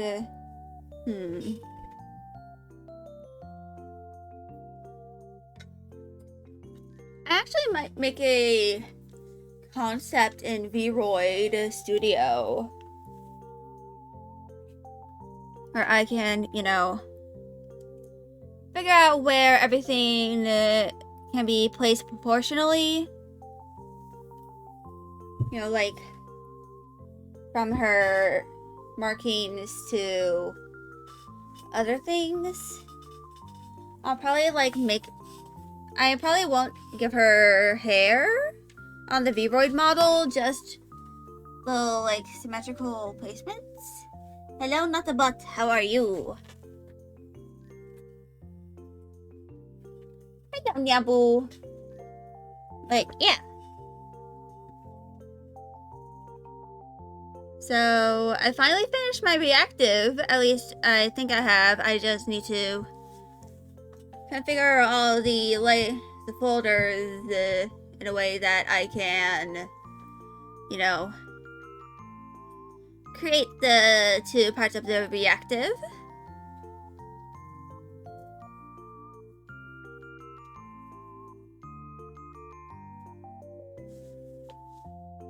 And now I'm kind of working on stuff I wanted to do initially before I realized that I hadn't had enough time to like work on the stuff. So before this, I was working on outfits for my character Osmi.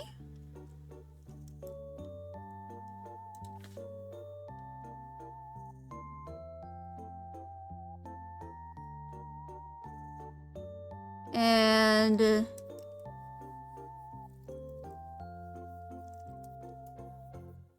yeah.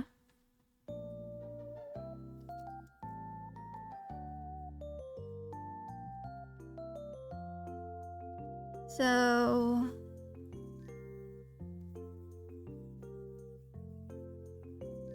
this is, of course, one of Osmi's work outfits. The other one is this little ensemble.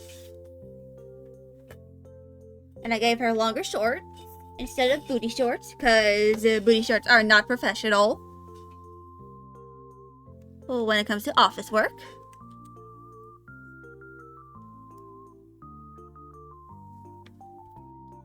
But now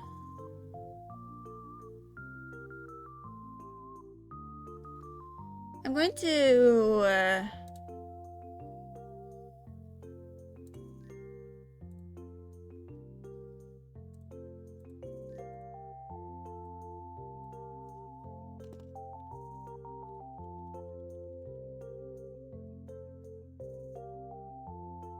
and I'm going to save this as Ashley's Revenge. Actually, I should make a folder for all the character profiles I've done. Just give me a moment to do that.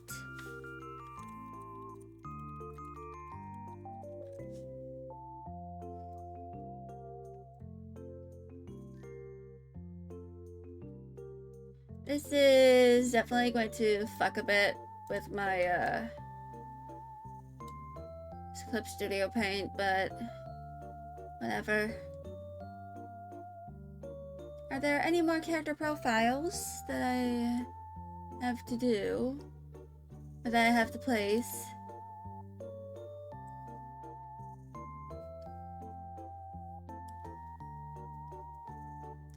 It appears not. So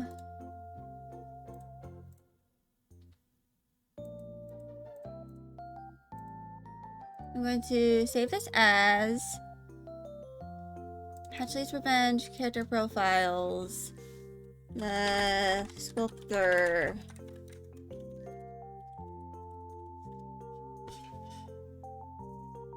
And I'm going to go into Canvas Properties and the additional color set.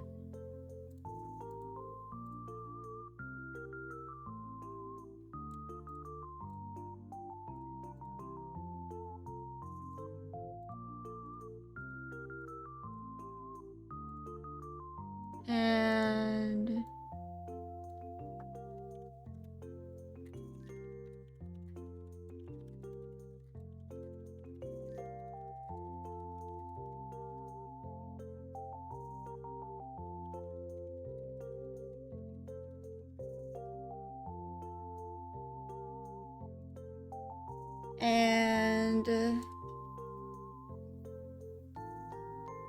I'm going to make a concept for her. So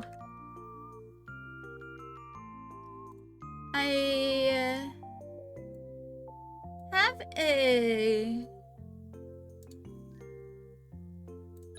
I'm trying. So, oh hey Max. Hold on. Cat cam is now back on.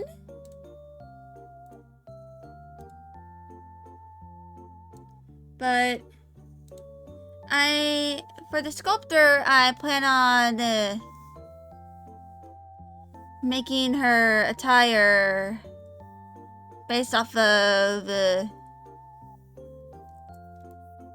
the agbada, which is a flowing robe worn by several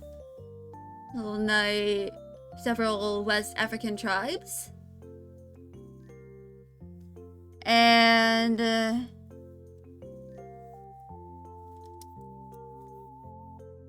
it is shown in Black Panther.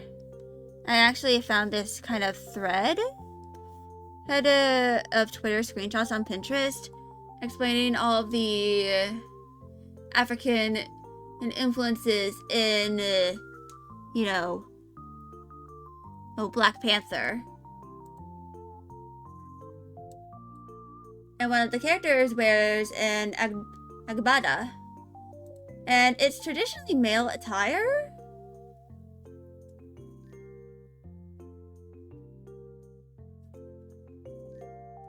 But honestly, I feel like at least the agbada would be a starting point when it comes to, you know, designing the sculptor and her outfit. So, for those who don't know this about my story of Fatuly's Revenge, I didn't come up with this until later, but the sculptor is a mythological figure who is considered the creator of the world. She is described as the one who shaped the land from nothing, and then other than the rocks and clay. And she is considered the patron saint of the arts, specifically when it comes to pottery and stuff involving clay. But some people have expanded her influence to just the concept of creation.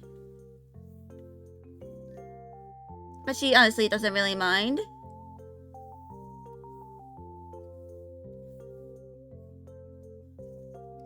She's licking my hand, you silly Magda. But, yeah. And, the sculptor originated from the stars. He came from a meteorite that, you know, crash landed onto the planet. And within the rocks of the waste, she emerged.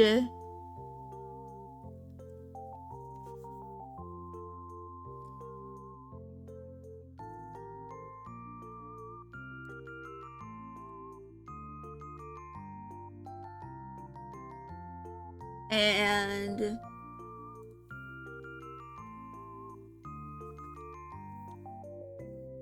I chose to kind of make her dark-skinned because of, you know, the rich history of humanity that originated in Africa. I'm probably going to do a little more research on, like, African mythology, because I want her to kind of look like some of the mother figures that are, you know,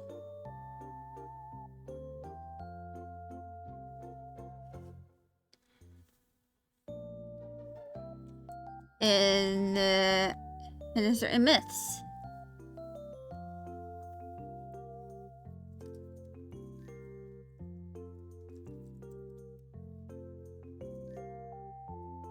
And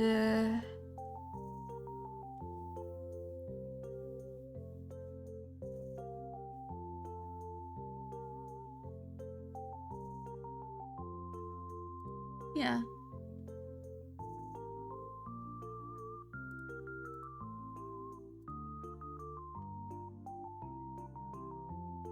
That is, you know,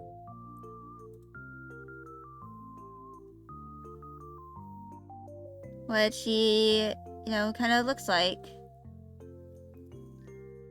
She is the originator of the land, the one who sculpted the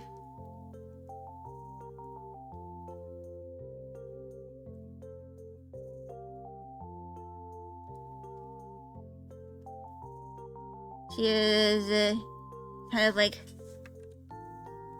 the mother deity of the land. The one who helped bring forth the other deities. These who... like the other species that are considered deities. And all of the species that reside in the Rodina archipelago.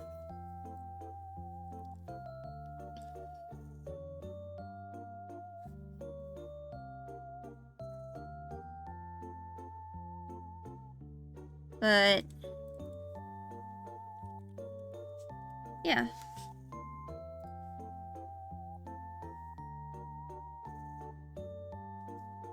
Mm-hmm.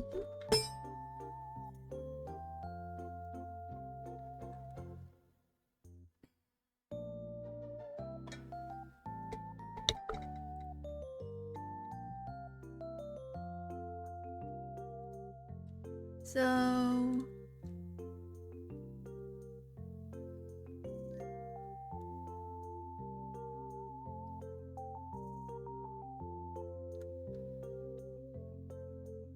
hold on. Red ochre color.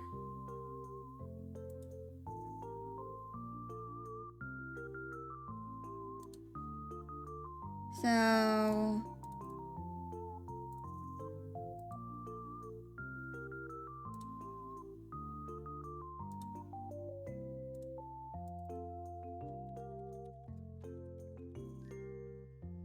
I'm going to give her a somewhat unique skin tone compared to all the other characters. I'm actually going to make her skin look like red ochre. Because ochre is often used as paint and probably like it comes from the land, which has clay which is used in sculpting.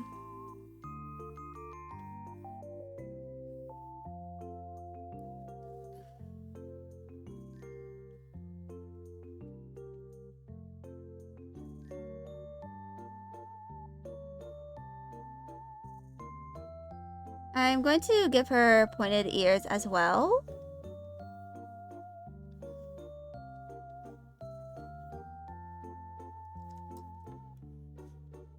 Because I want her to, kind of look like the species of the Rodina archipelago. I'm debating if I should give her horns or something, but I might not.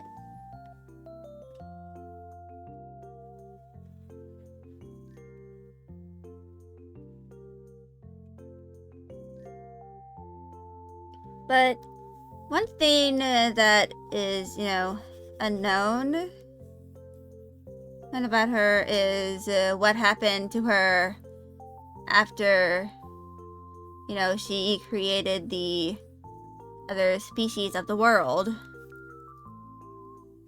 Because for some time, she was there to help guide them and help them create civilization. But nobody knows what happened to her after those civilizations started. Some suspect that she, returned to the heavens. Others think that she is dead and killed herself. In order to give the mortal species, the opportunity to become gods themselves. All that is known about her are some details about her appearance. Of course, her skin is the color of red ochre,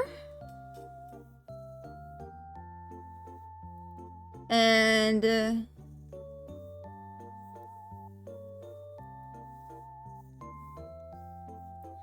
one other detail is that her eyes look like stars in the night sky.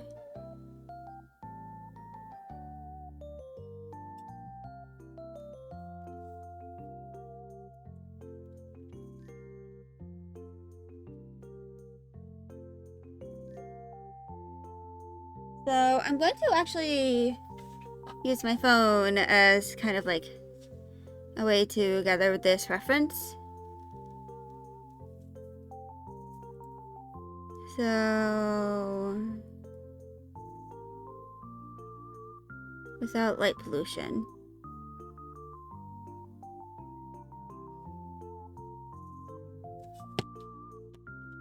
So I'm going to start off with this dark blue.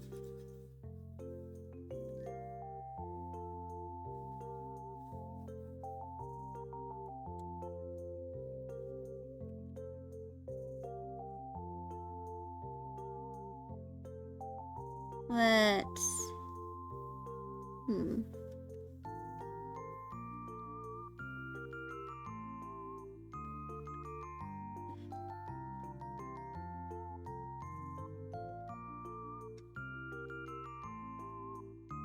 So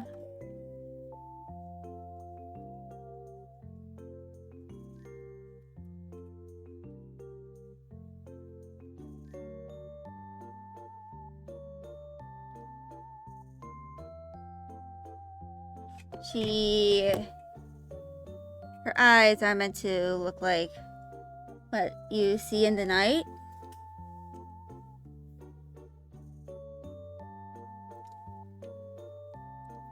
And just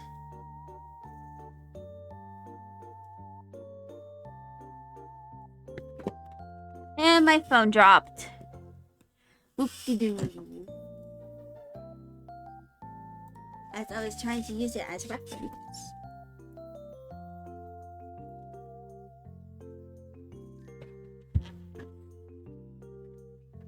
And I'm just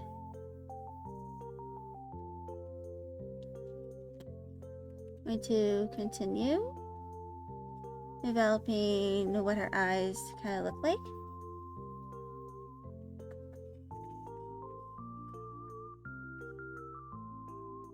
And I'm going to add some more vibrant colors.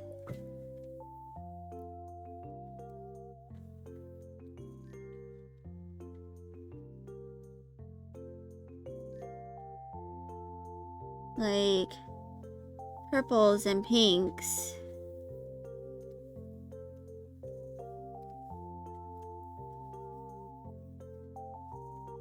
Oops.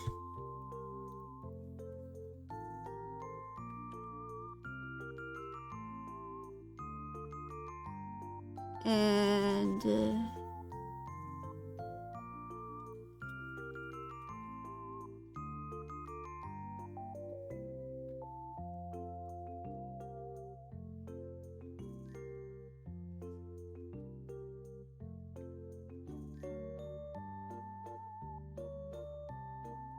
there is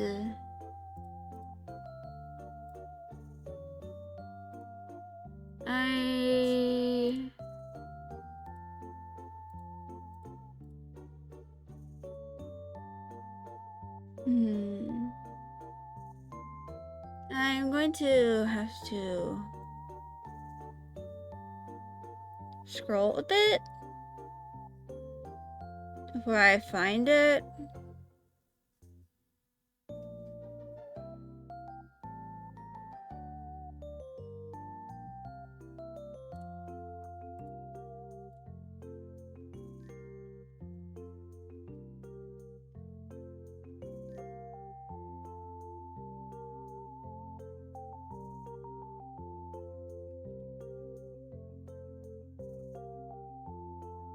And yeah, that is what the sculptor looks like.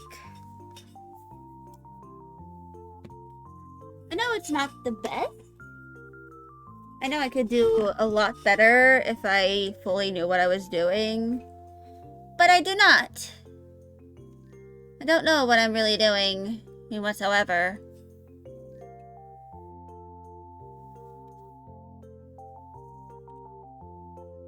But yeah.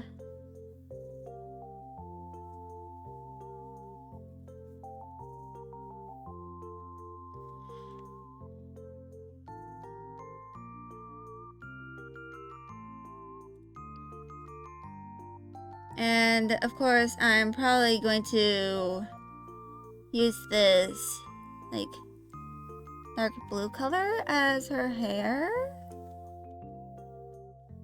Once I, figure out how I want to do it.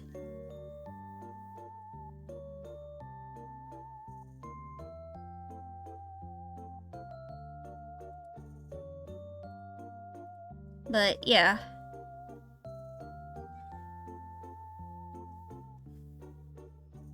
This is, the sculptor, looks like.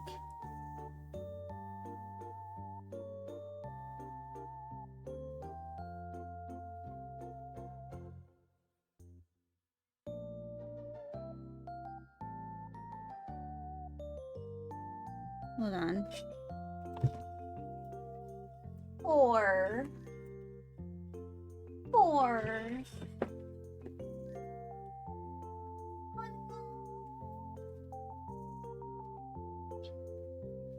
No, okay. Squeaky girl.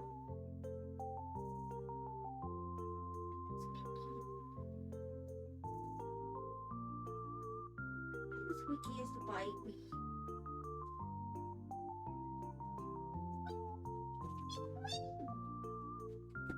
And she bolt like lightning. But yeah.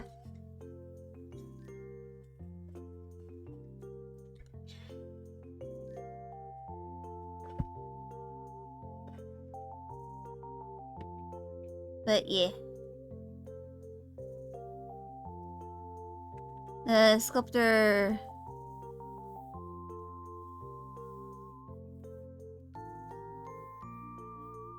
I kind of want her, like, her body, like, mainly to look like the night sky, and I want her, like, outfit to kind of look like the day. If you would. Entertain me for a bit on this.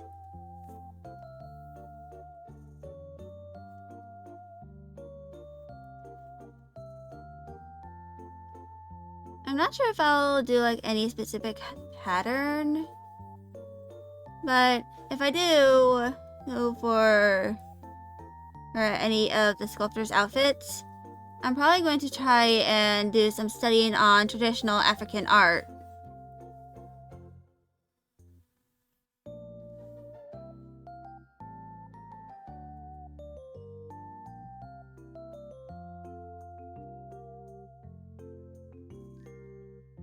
But yeah.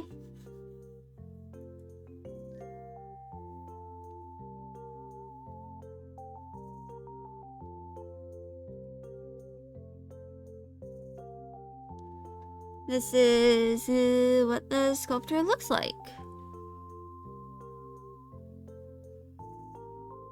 Honestly, I'm pretty proud of how I kind of did the eyes.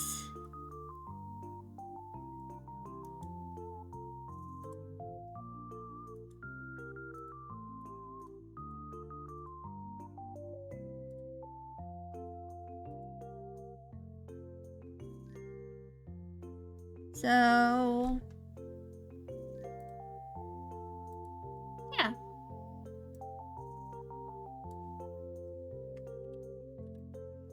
This is the sculptor, as she is for now. I will be refining her as I go on and figure out what else to do with her.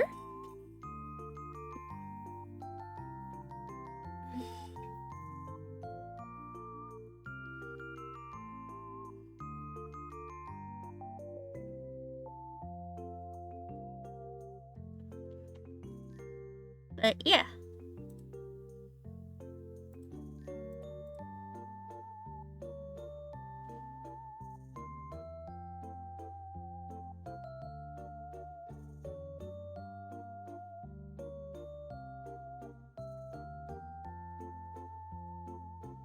So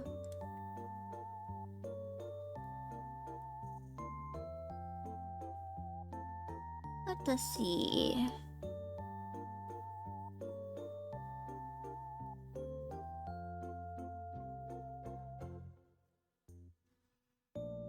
I'm probably going to figure out what I'm gonna do with Linnea and her style eventually. But for now, it's kind of like this.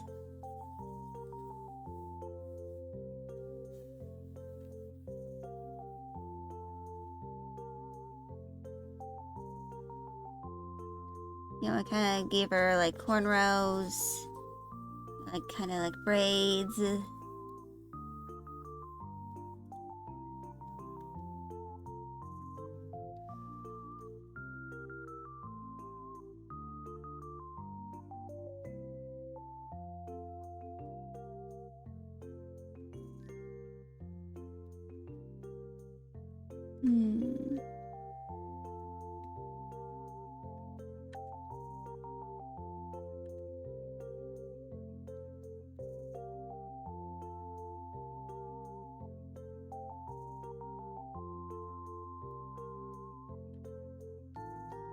But yeah. Linnea is meant to be like mainly warm tones.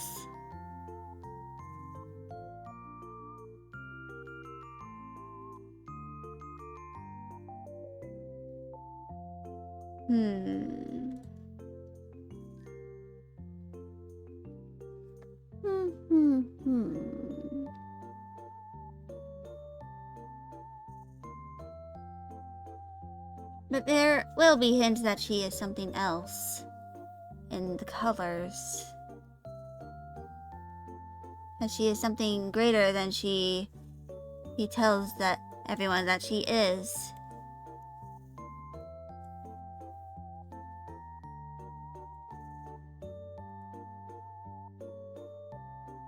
Not that she might even be one of the most powerful beings in existence. I'm not going to fully spoil her though. Y'all will eventually figure out who she is. That is, if it hasn't been somewhat obvious.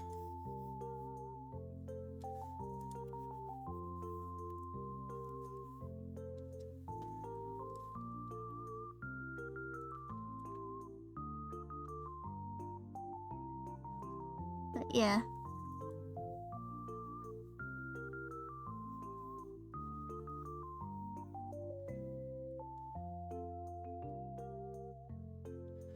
This is what Linnea looks like.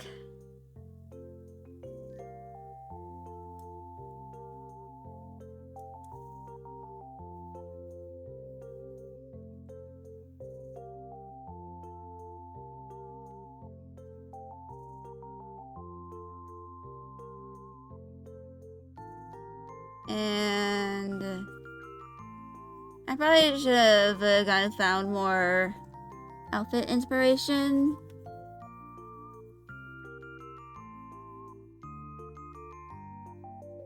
For, you know, Linnea. But,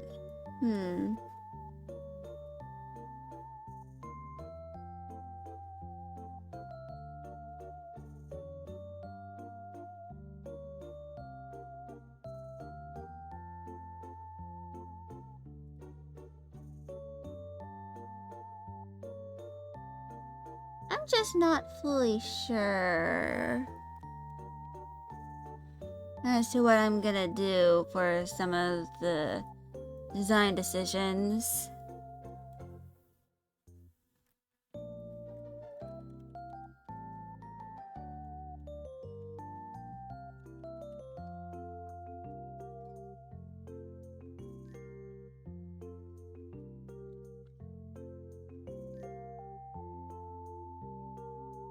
But yeah.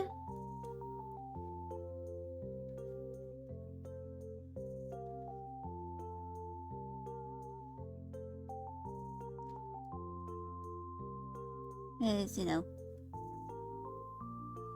I'll probably like develop more aspects of Linnea off of stream. Very likely. Also, as I once again have no cats, I should probably turn off cat cam.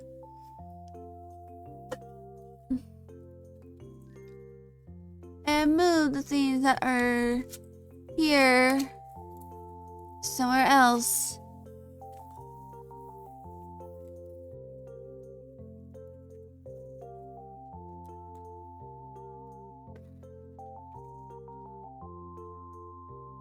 And they're all just... And the card had another Target gift card inside.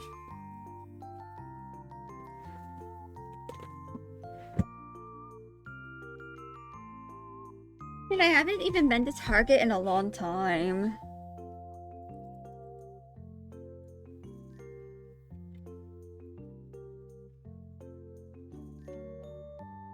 Like, I haven't been to it since last year.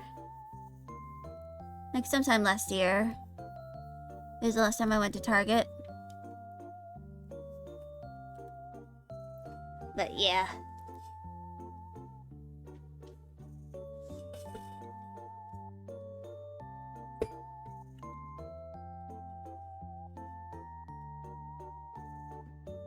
So...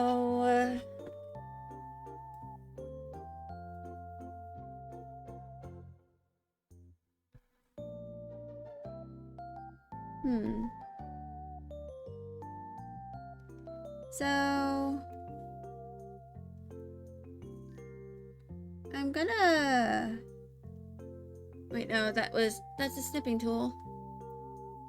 I'm gonna do a little bit of house clean in Clip Studio Paint.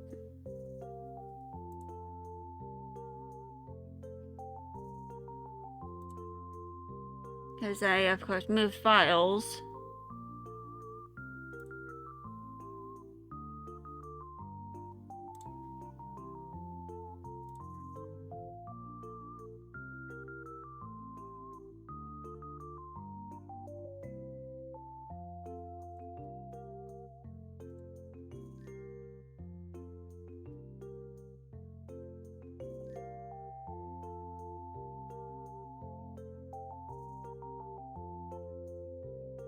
And delete those.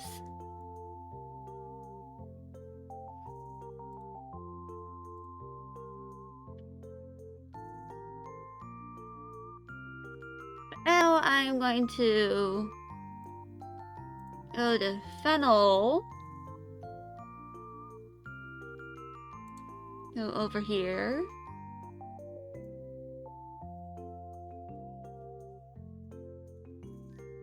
And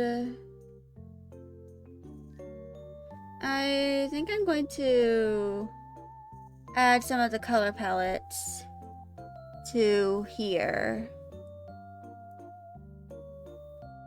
So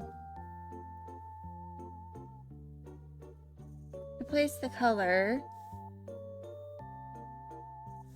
and place that color.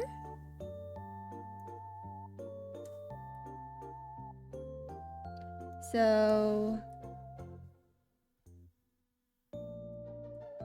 let's place that there and there. Let's turn those Is my jaw alright? I think I accidentally just clenched it a little too hard. One time, and I, just messed it up.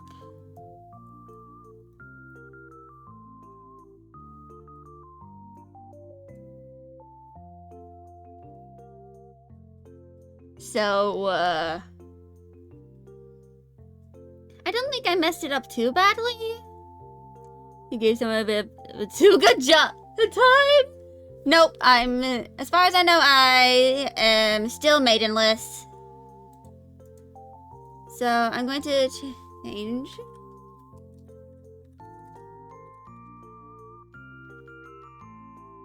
And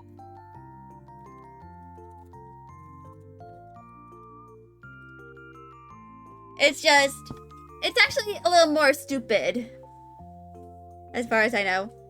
As far as I know, I clenched my jaw too hard in my sleep yesterday. So that's probably why my jaw has been hurting.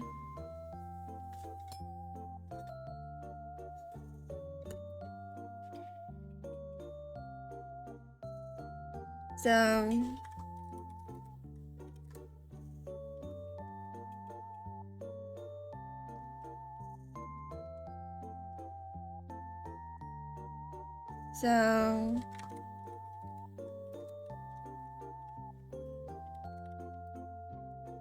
and pupil. As far as you know, I should have a maiden of my own. If I ever go outside. But honestly, at this point in my life, I don't think I'm ever gonna have a maiden of my own, as you say. Because I have to focus on my education. You know, try and establish myself.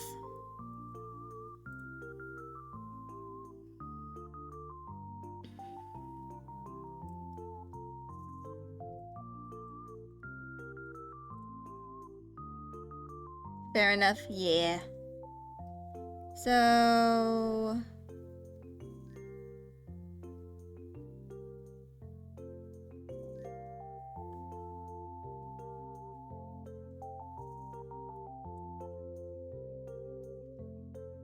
and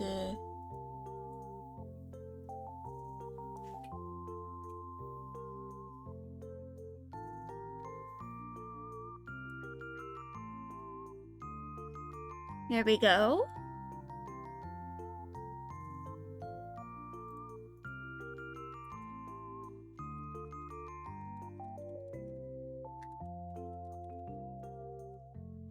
Scan.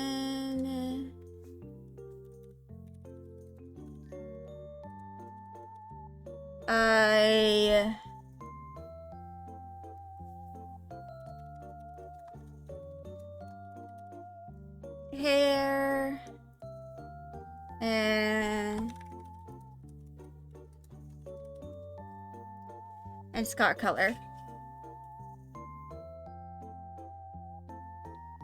I probably do need to reorganize this palette, because I plan on eventually making this palette for Patchley's Revenge an asset that you can download on Clip Studio Paint.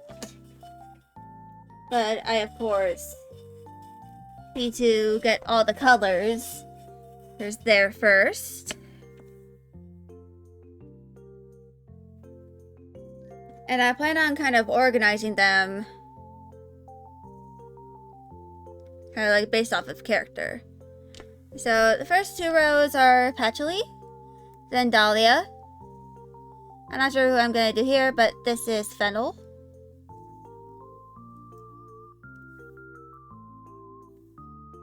And for certain characters like Linnea, Lily, and Osmi, they're going to have an additional palm color for the color of their palm.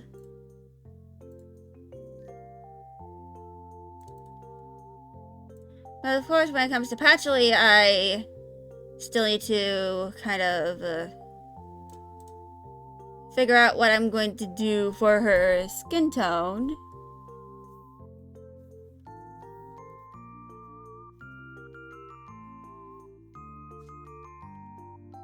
Because I'm not fully sure what to do with it.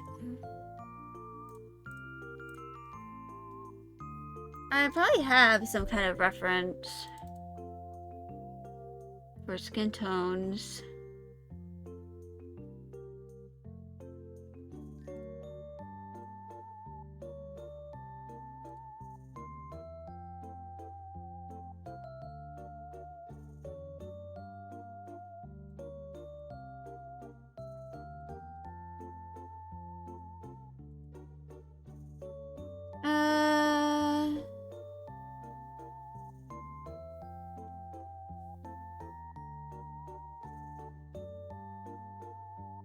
Let me check this color.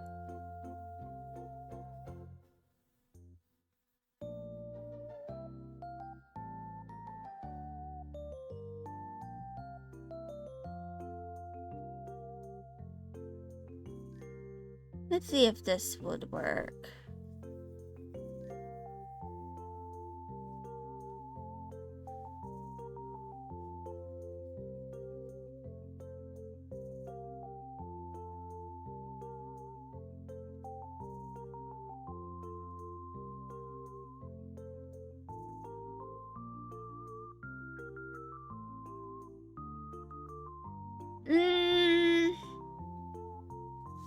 I don't like it.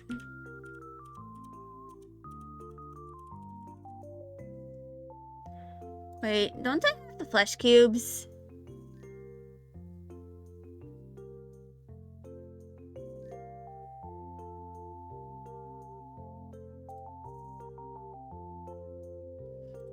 Oh, I have this.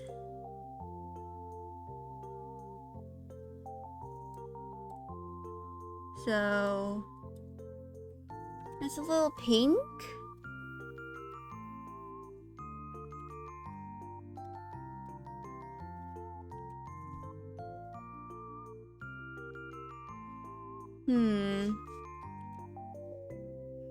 These all seem weirdly colored to me.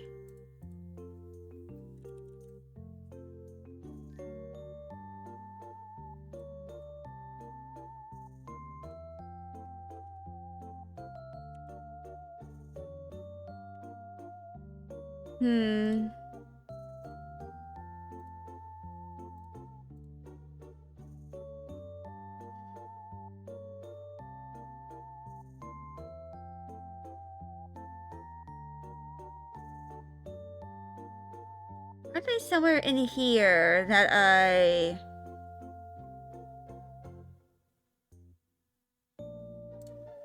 Actually, hold on. Give me a moment.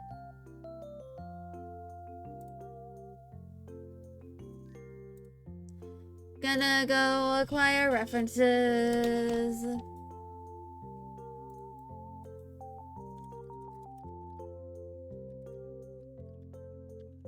Flesh cubes art reference.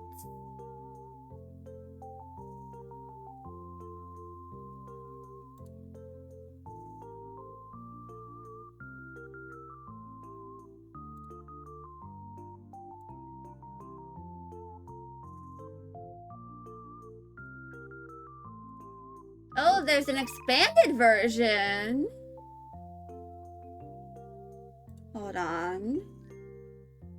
Download image.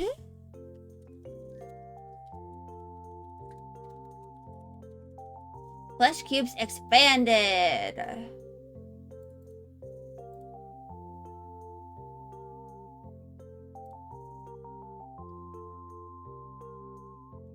And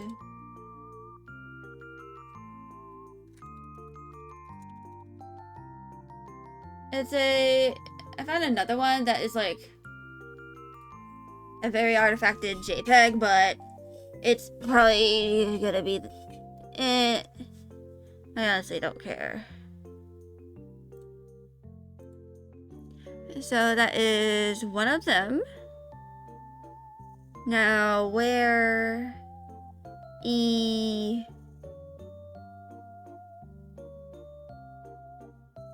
flesh cubes expanded.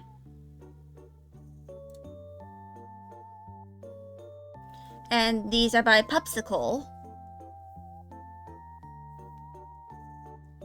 And now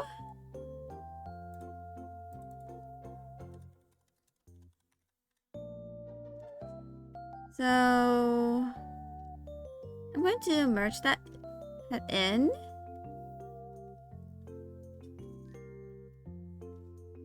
And I'm going to pick one.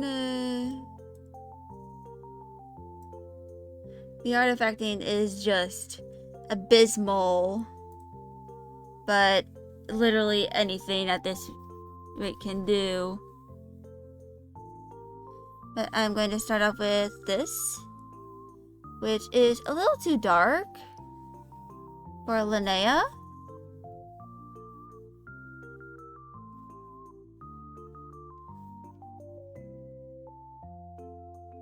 I can't believe that this is the character who's had a part of her design that I just struggled with. And it was literally just for her skin tone that just gave me so much trouble.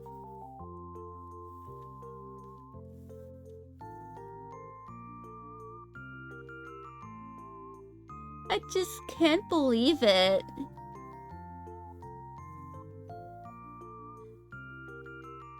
Out of all of the characters who've given me issues with figuring out colors, Osmanthus here takes the cake for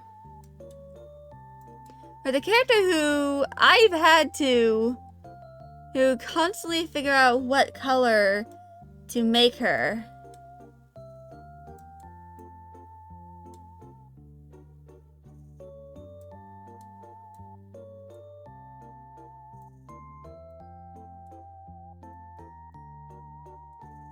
Like, I've been struggling with this specific goddamn character in particular.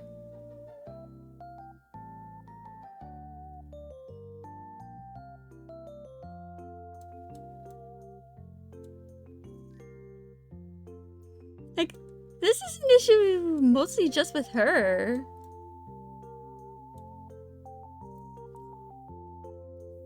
Which...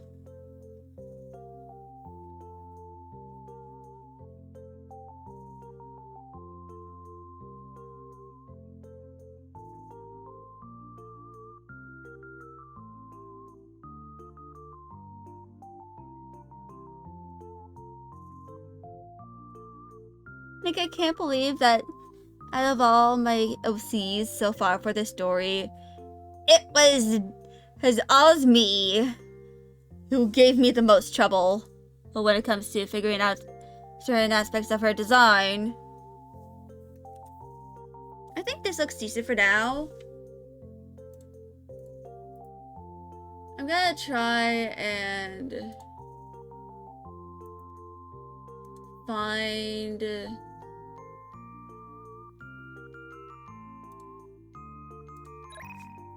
the image.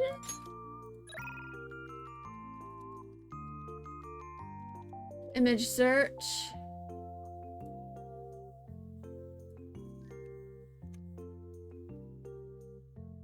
Actually, I just realized I could search by image. So...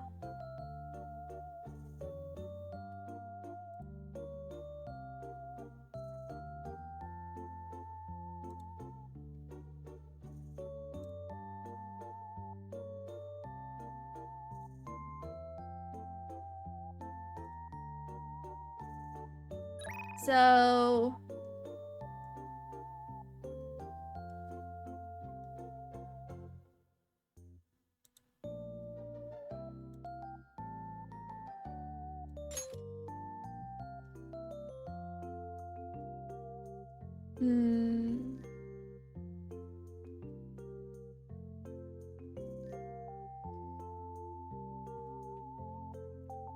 This has just been a struggle.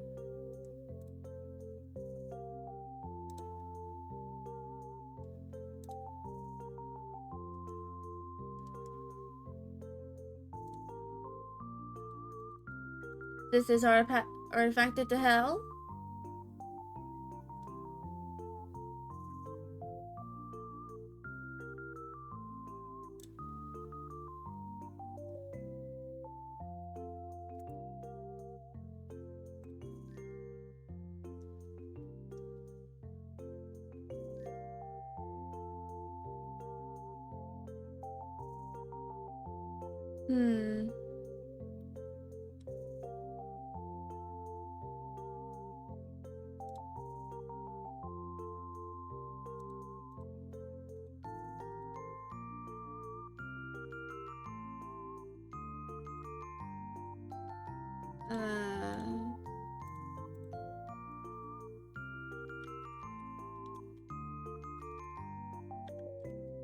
Flesh cubes.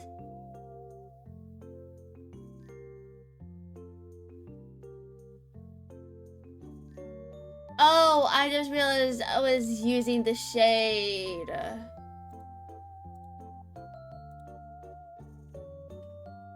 So, hold on.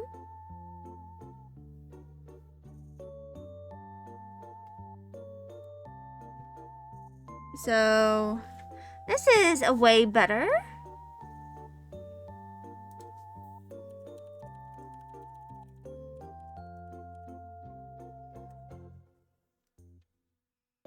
And let's start here.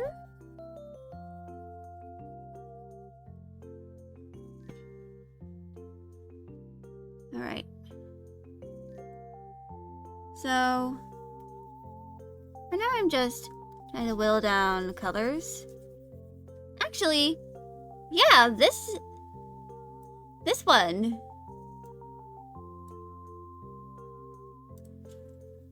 Yeah, this one. This one is good.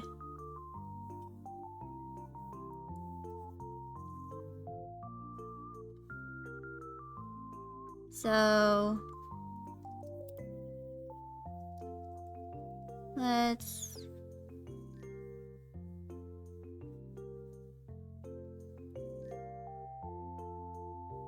do this.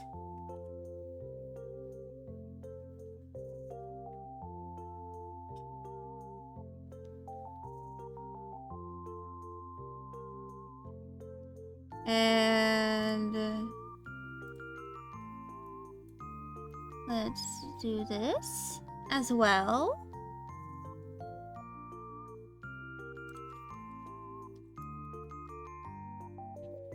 And we got a skin tone for Osmi finally. All hail the flesh cube.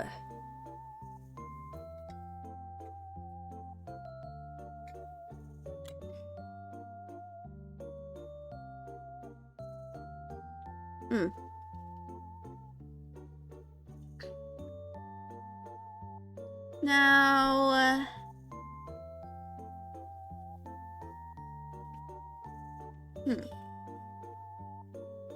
I think this is a good color for Osmi. And let's just place that there. And that goes there.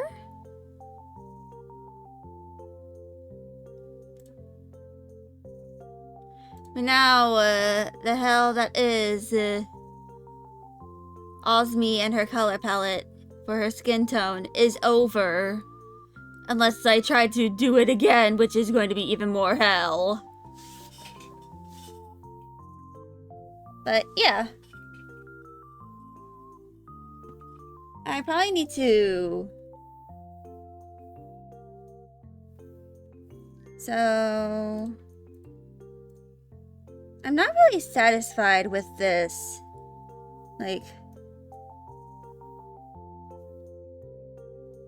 color for,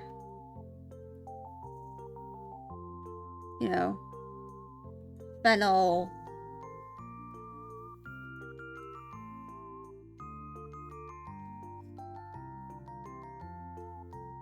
And his like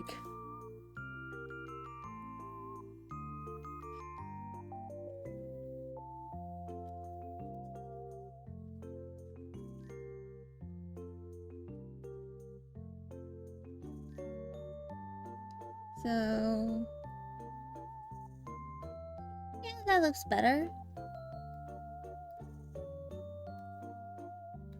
And that is going to be that. But I'm probably going to just completely redo Fennel over here because he just does not look right to me.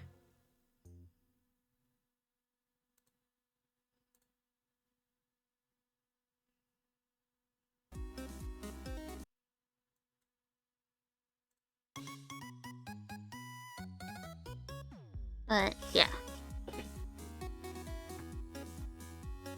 So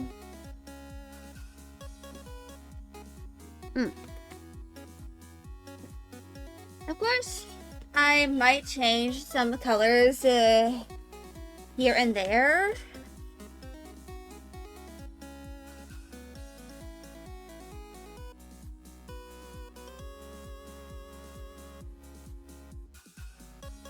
But that all kind of like hinges on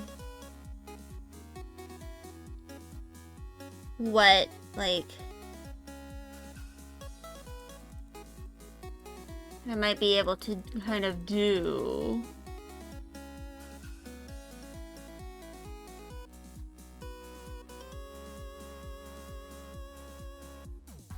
But yeah.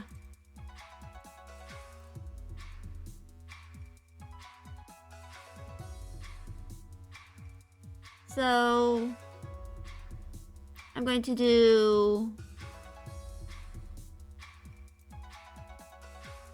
Lily here.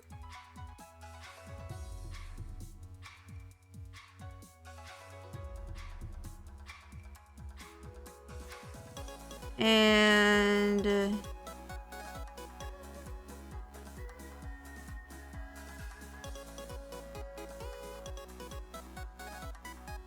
I think that is the Correctamundos.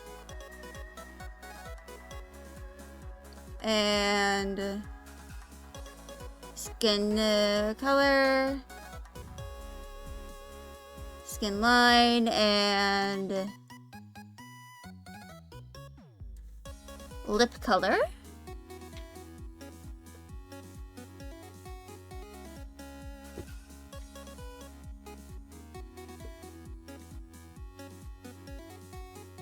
But yeah.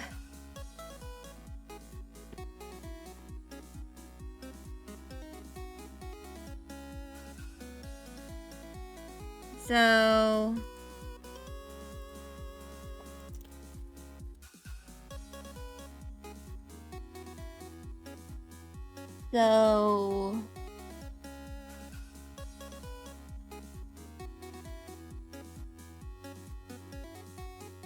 shade,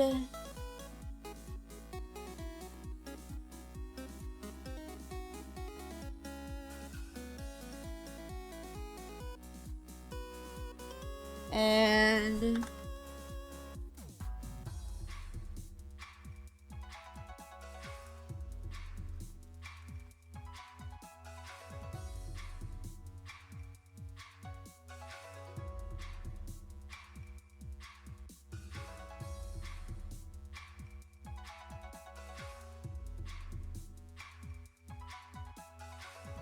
and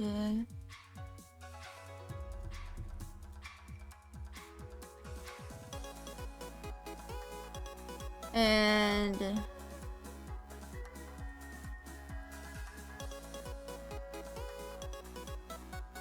And there we go.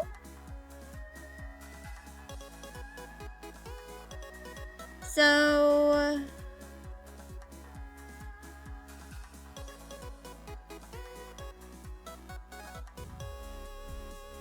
I'm going to test something with the minister outfit.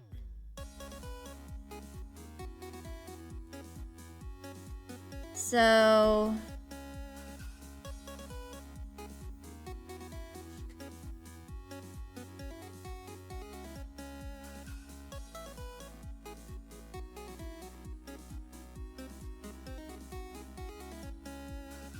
that is a good shade, I think. Yeah, I might like just redo this reference from the bottom up.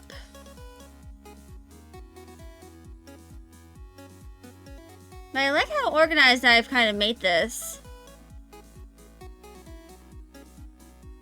You know, so far.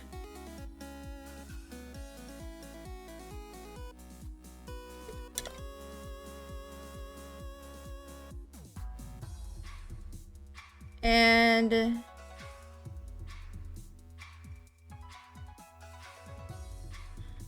so I'm going to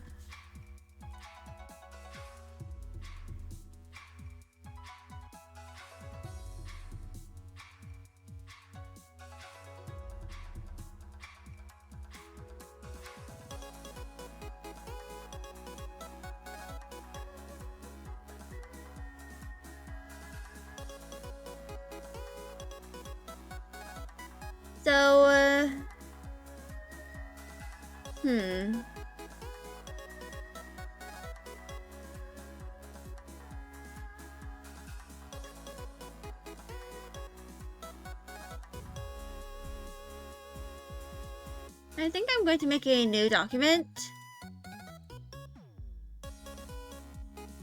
And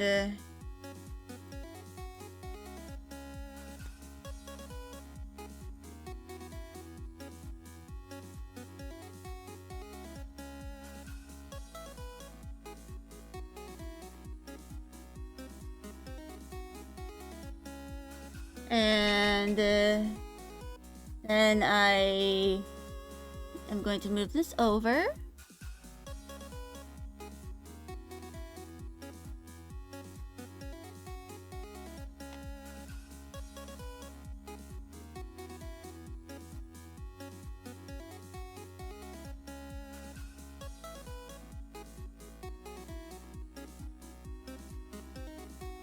Now I'm going to make it flush left, ragged right.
So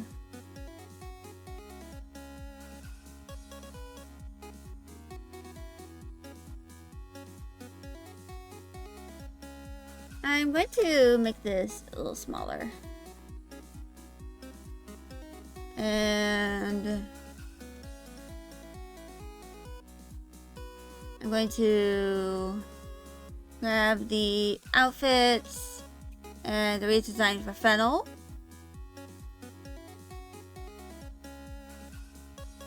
And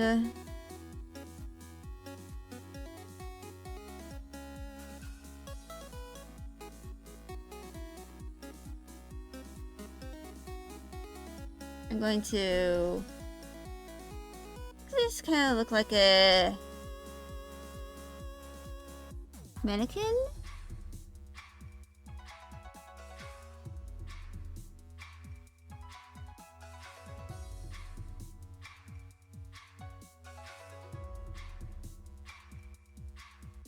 And of course, I'm going to hit this with the symmetry tool when I'm actually starting to like make the official version of this like reference thing.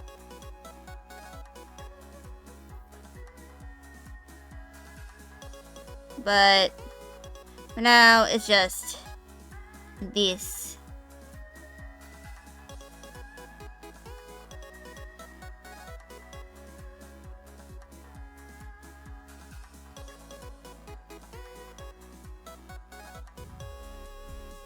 And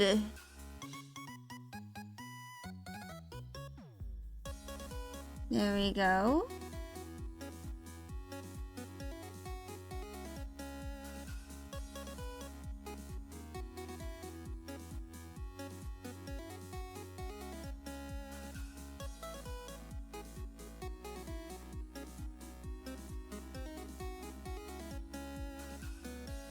And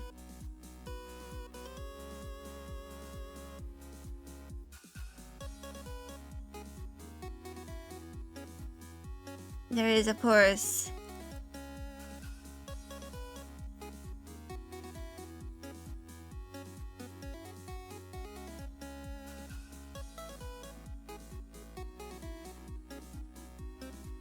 the glove that kind of like turns into a sleeve. And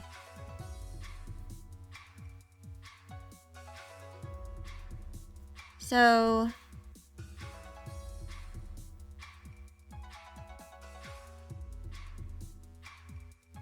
these are not like meant to be like something you see on a runway. They're meant to be, you know, practical for the purposes of investigation.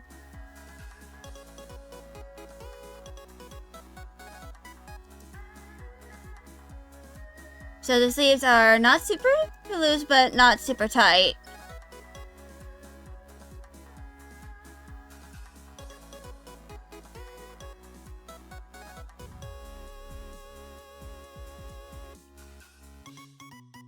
And the pants have belt loops.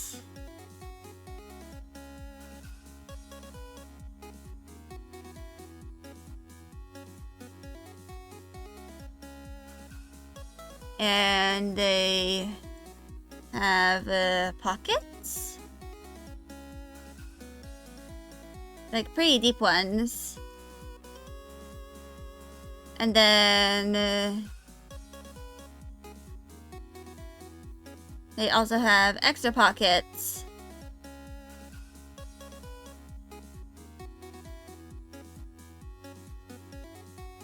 On the other, on the outside part of the pants.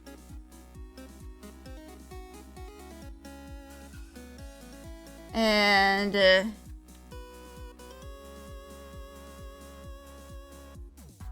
also have other pockets on like the outside that are probably like detachable or something.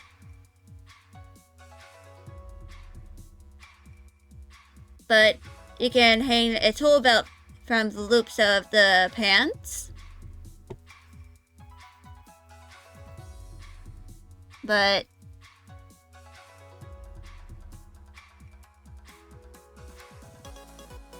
yeah.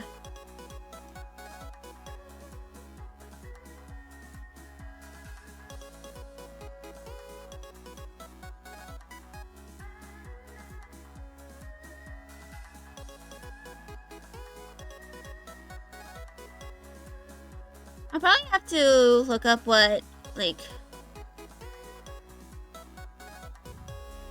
what special ops people wear.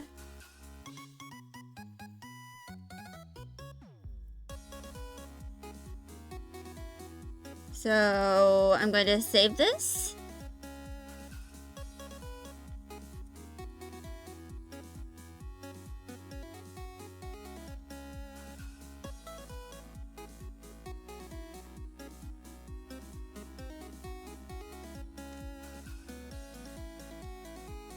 But yeah.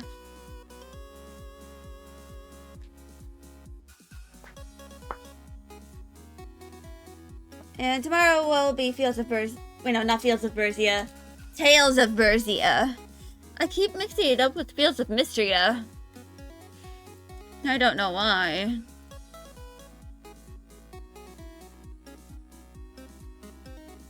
But yeah. So...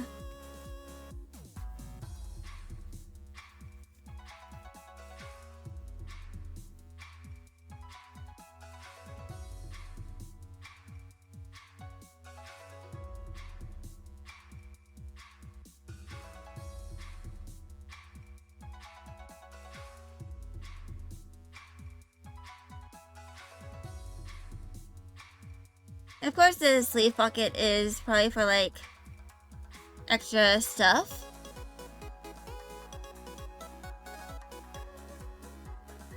And something you can hang from here is probably, like, you know, a book to keep notes.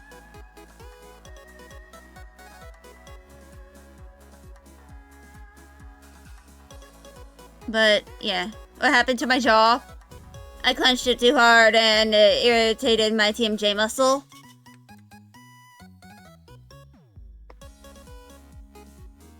But yeah.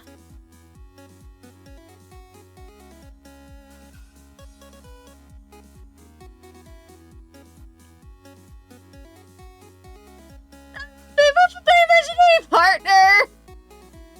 Oof.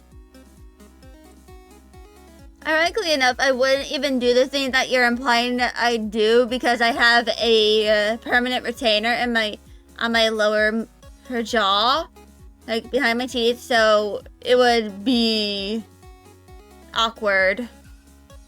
Ow, indeed. It was worse yesterday.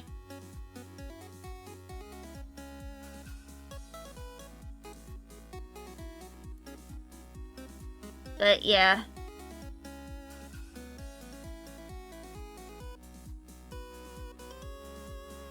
You're still gonna joke about it? I understand.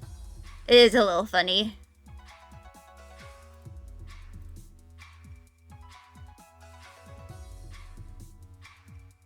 But yeah.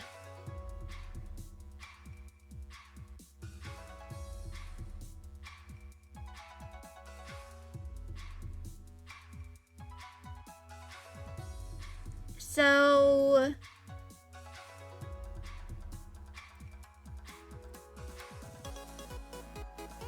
I work. Yeah, although tell me if it stops being fun. I need all white.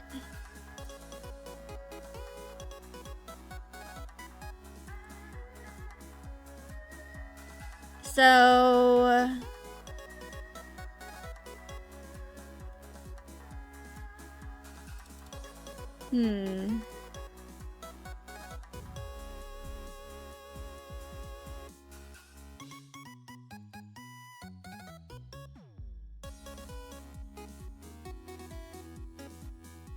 I'm not sure what to do.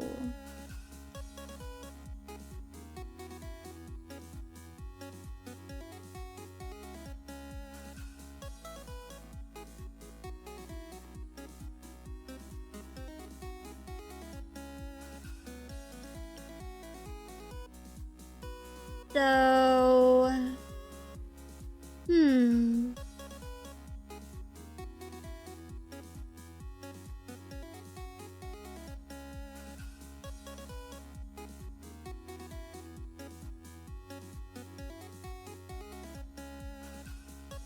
I'm not fully sure. when it comes to some of the stuff that I want to do for like the design of the game specifically.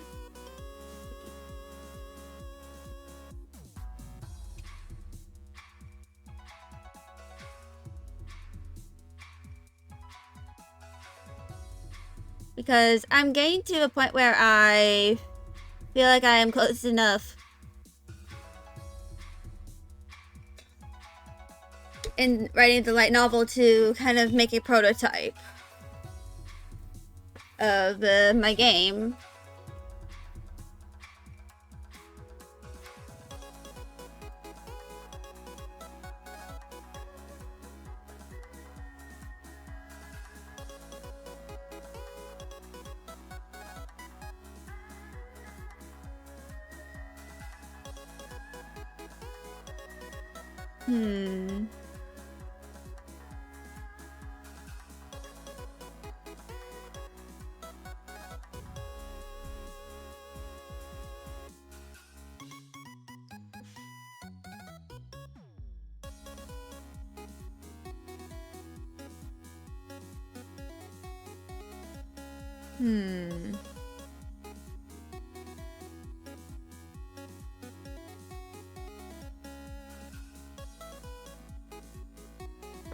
Probably need to make a proper banner for my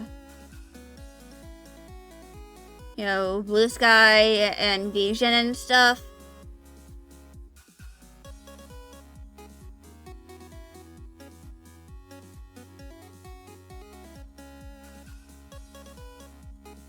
But,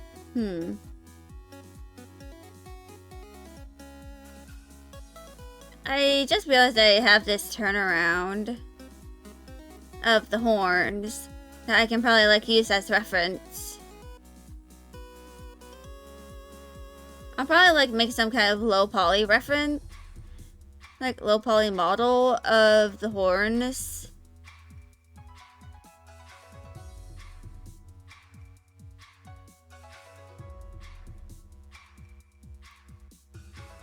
But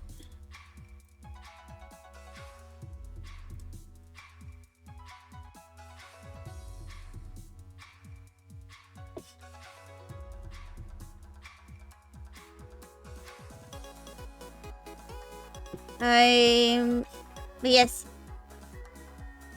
What do you need to know?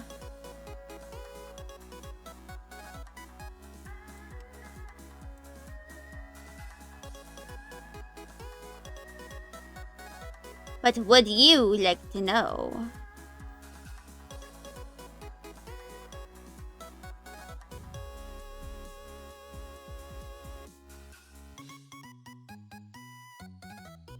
Give it time.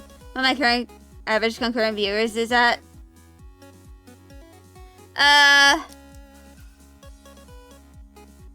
There's honestly a little bit of scuff with that. Because, if I, go, to, like, my analytics, it says that my average is 1.4.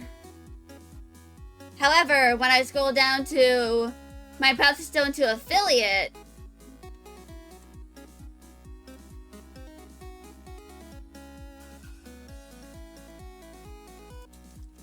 for whatever reason, it said 0.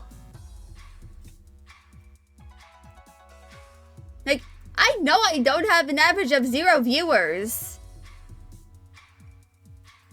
It's just weird. That, why is it at 0?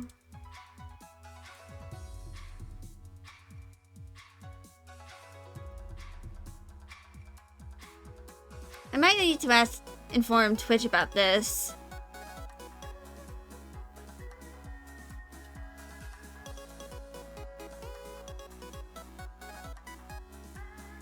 And like, probably ask them, hey, why is the viewership on my channel at 0 Oh, yeah, go ask Twitch.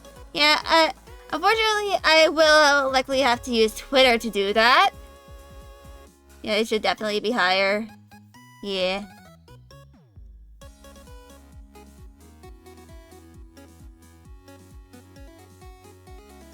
I guess it's just it broke itself a little bit.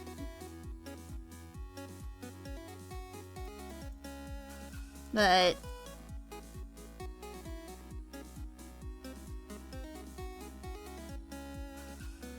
I'm going to just... It used to be just 3 concurrent viewers and that's it. Yeah. Wait, never mind. Yeah, it is still 3 concurrent viewers.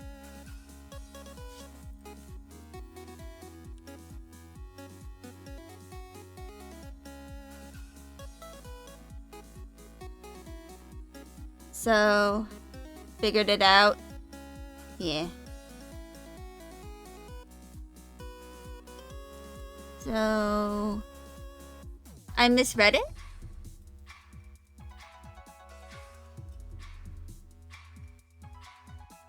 Wait, what? Oh, it says minimum of average 3 viewers on 4 different days. Yeah, it's the minimum. It changed?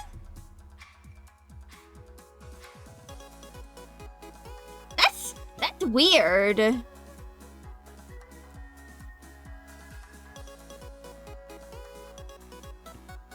Like, that's really, really weird. That's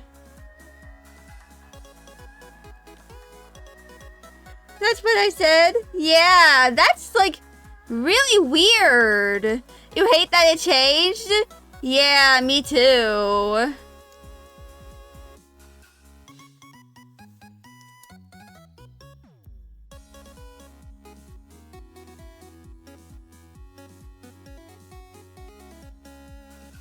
Just like, just go ahead and make my affiliate push a little harder, won't ya?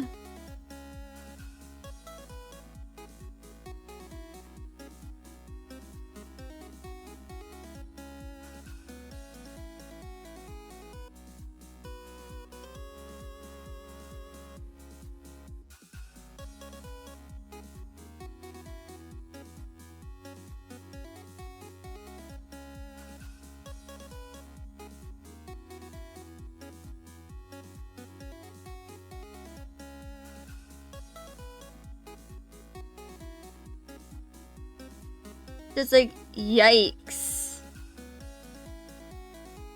This is gonna make it harder to get to affiliate.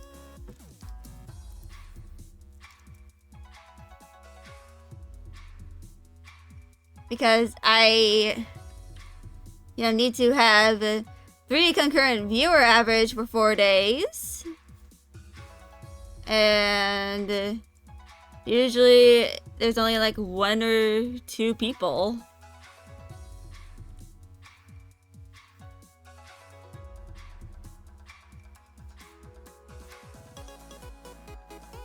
And I know that I could always like, watch my own streams, but to me, it feels like view wandering.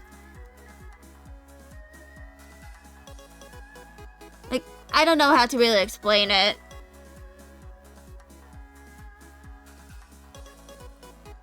I know it's not as bad as view botting, but I know that it just feels wrong to me.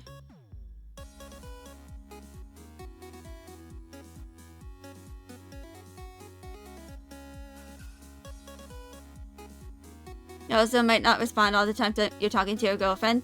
Understandable. Multitasking is hard sometimes, yeah.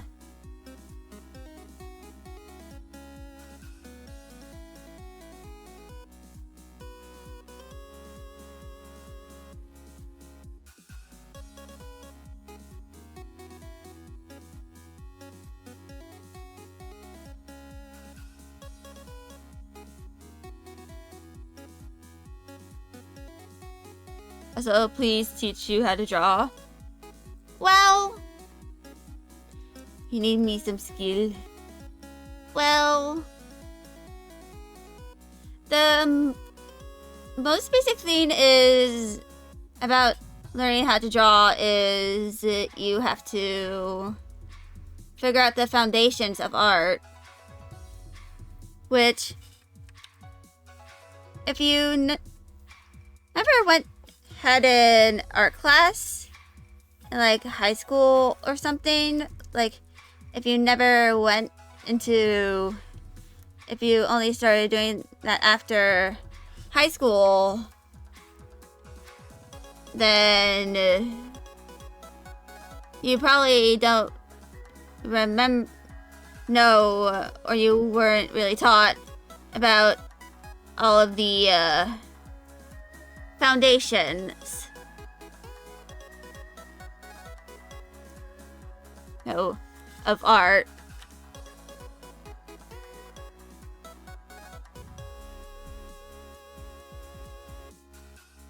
So the big thing is that you need knowledge and mastery of the foundations in order to learn and figure out how to do everything else.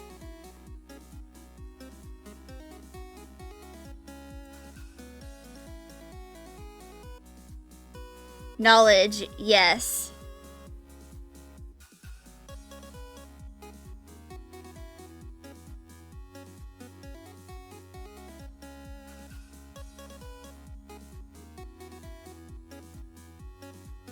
Alright, you give up.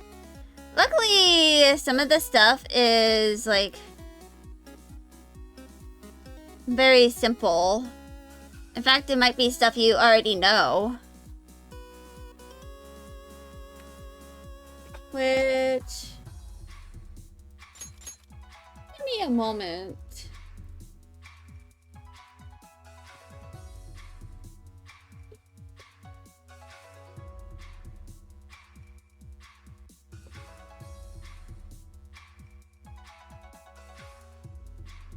So, there are 6 fundamentals of art that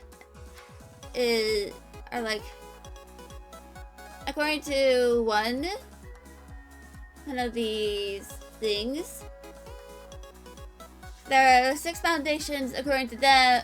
6 fundamentals are anatomy, perspective, form and structure, lighting and shadow, color, and composition.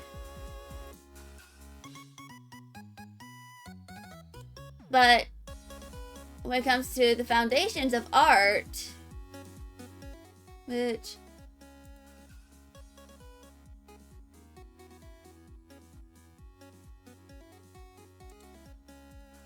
there are multiple elements of art as well.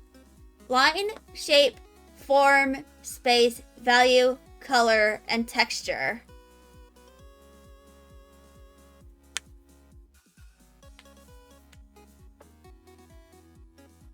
And that is like the most important parts of, the fundamentals.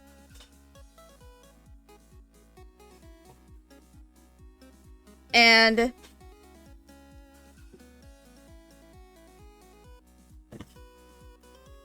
basically,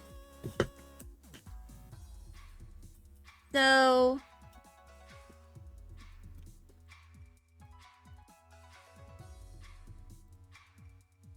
let me go back to my stream manager.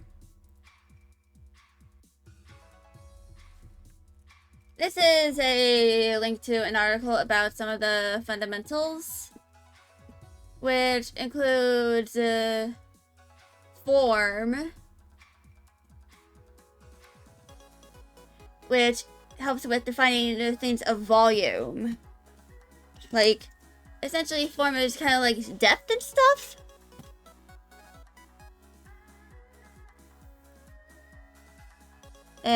For example, what I'm doing here which is like kind of the like contouring over here. Like the way the clothes is kind of low with the chest. That is kind of an example of form. Essentially, it's the way of seeing stuff in 2D in a 3D space.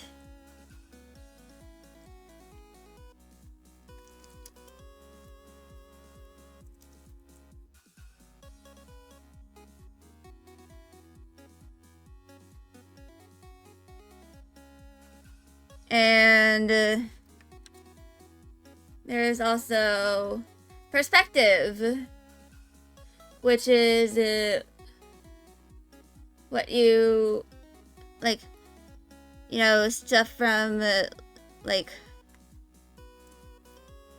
if I am, for example, to grab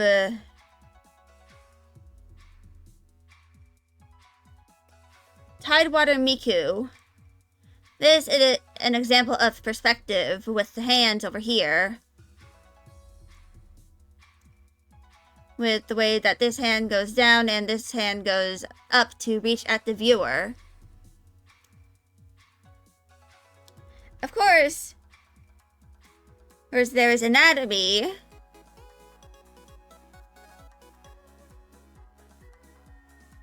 Which is pretty hard to master.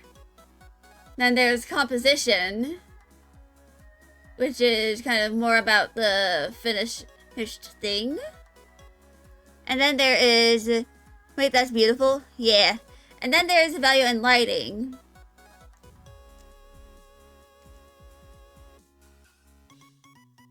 And that is some of the fundamentals. How did I draw that? Well, I just used what knowledge I had, you know, as I was making this. And just... Actually, let me go get the actual file. So... if I go here,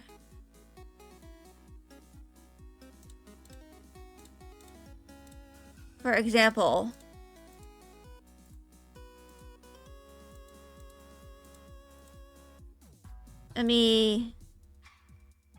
so I started off with this gesture, which is based off of these mermaid statues that are in a certain city in my state. This is kind of like their pose. But then I felt like that was a little too boring, and like a little too one-dimensional.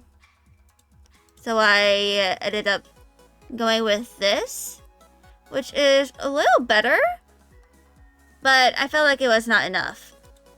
But then let me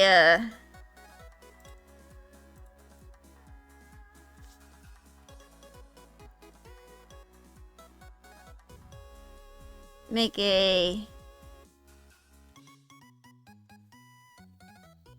this gray.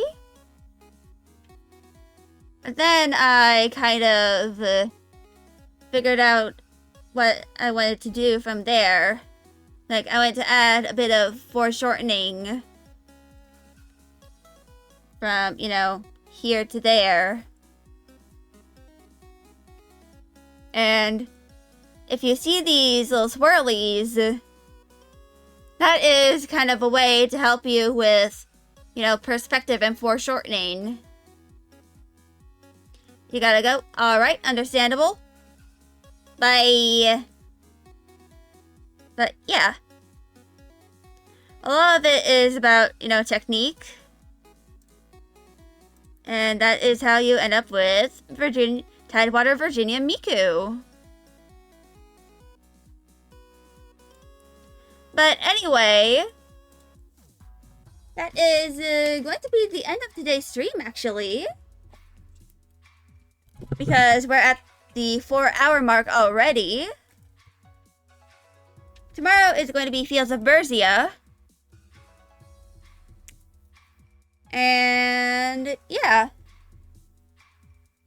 Luckily my ibuprofen has kind of kicked in, so my jaw pain is a little better now compared to what it was earlier this morning. But yeah. I gotta go clean my pajamas with hydrogen peroxide. And, you know, all that. So, tomorrow will be Tales of Berseria. I might do a little bit of grinding for Tails coins beforehand, before my stream, and all that. But, yeah. I'll be here tomorrow. I'll probably figure out what I'm going to do for my schedule sometime later tonight. But, yeah. I will be here sometime tomorrow at 1 p.m. EST. But, yeah. I hope y'all will be able to watch this stream tomorrow. If not, then you can always watch the VOD. Bye, y'all!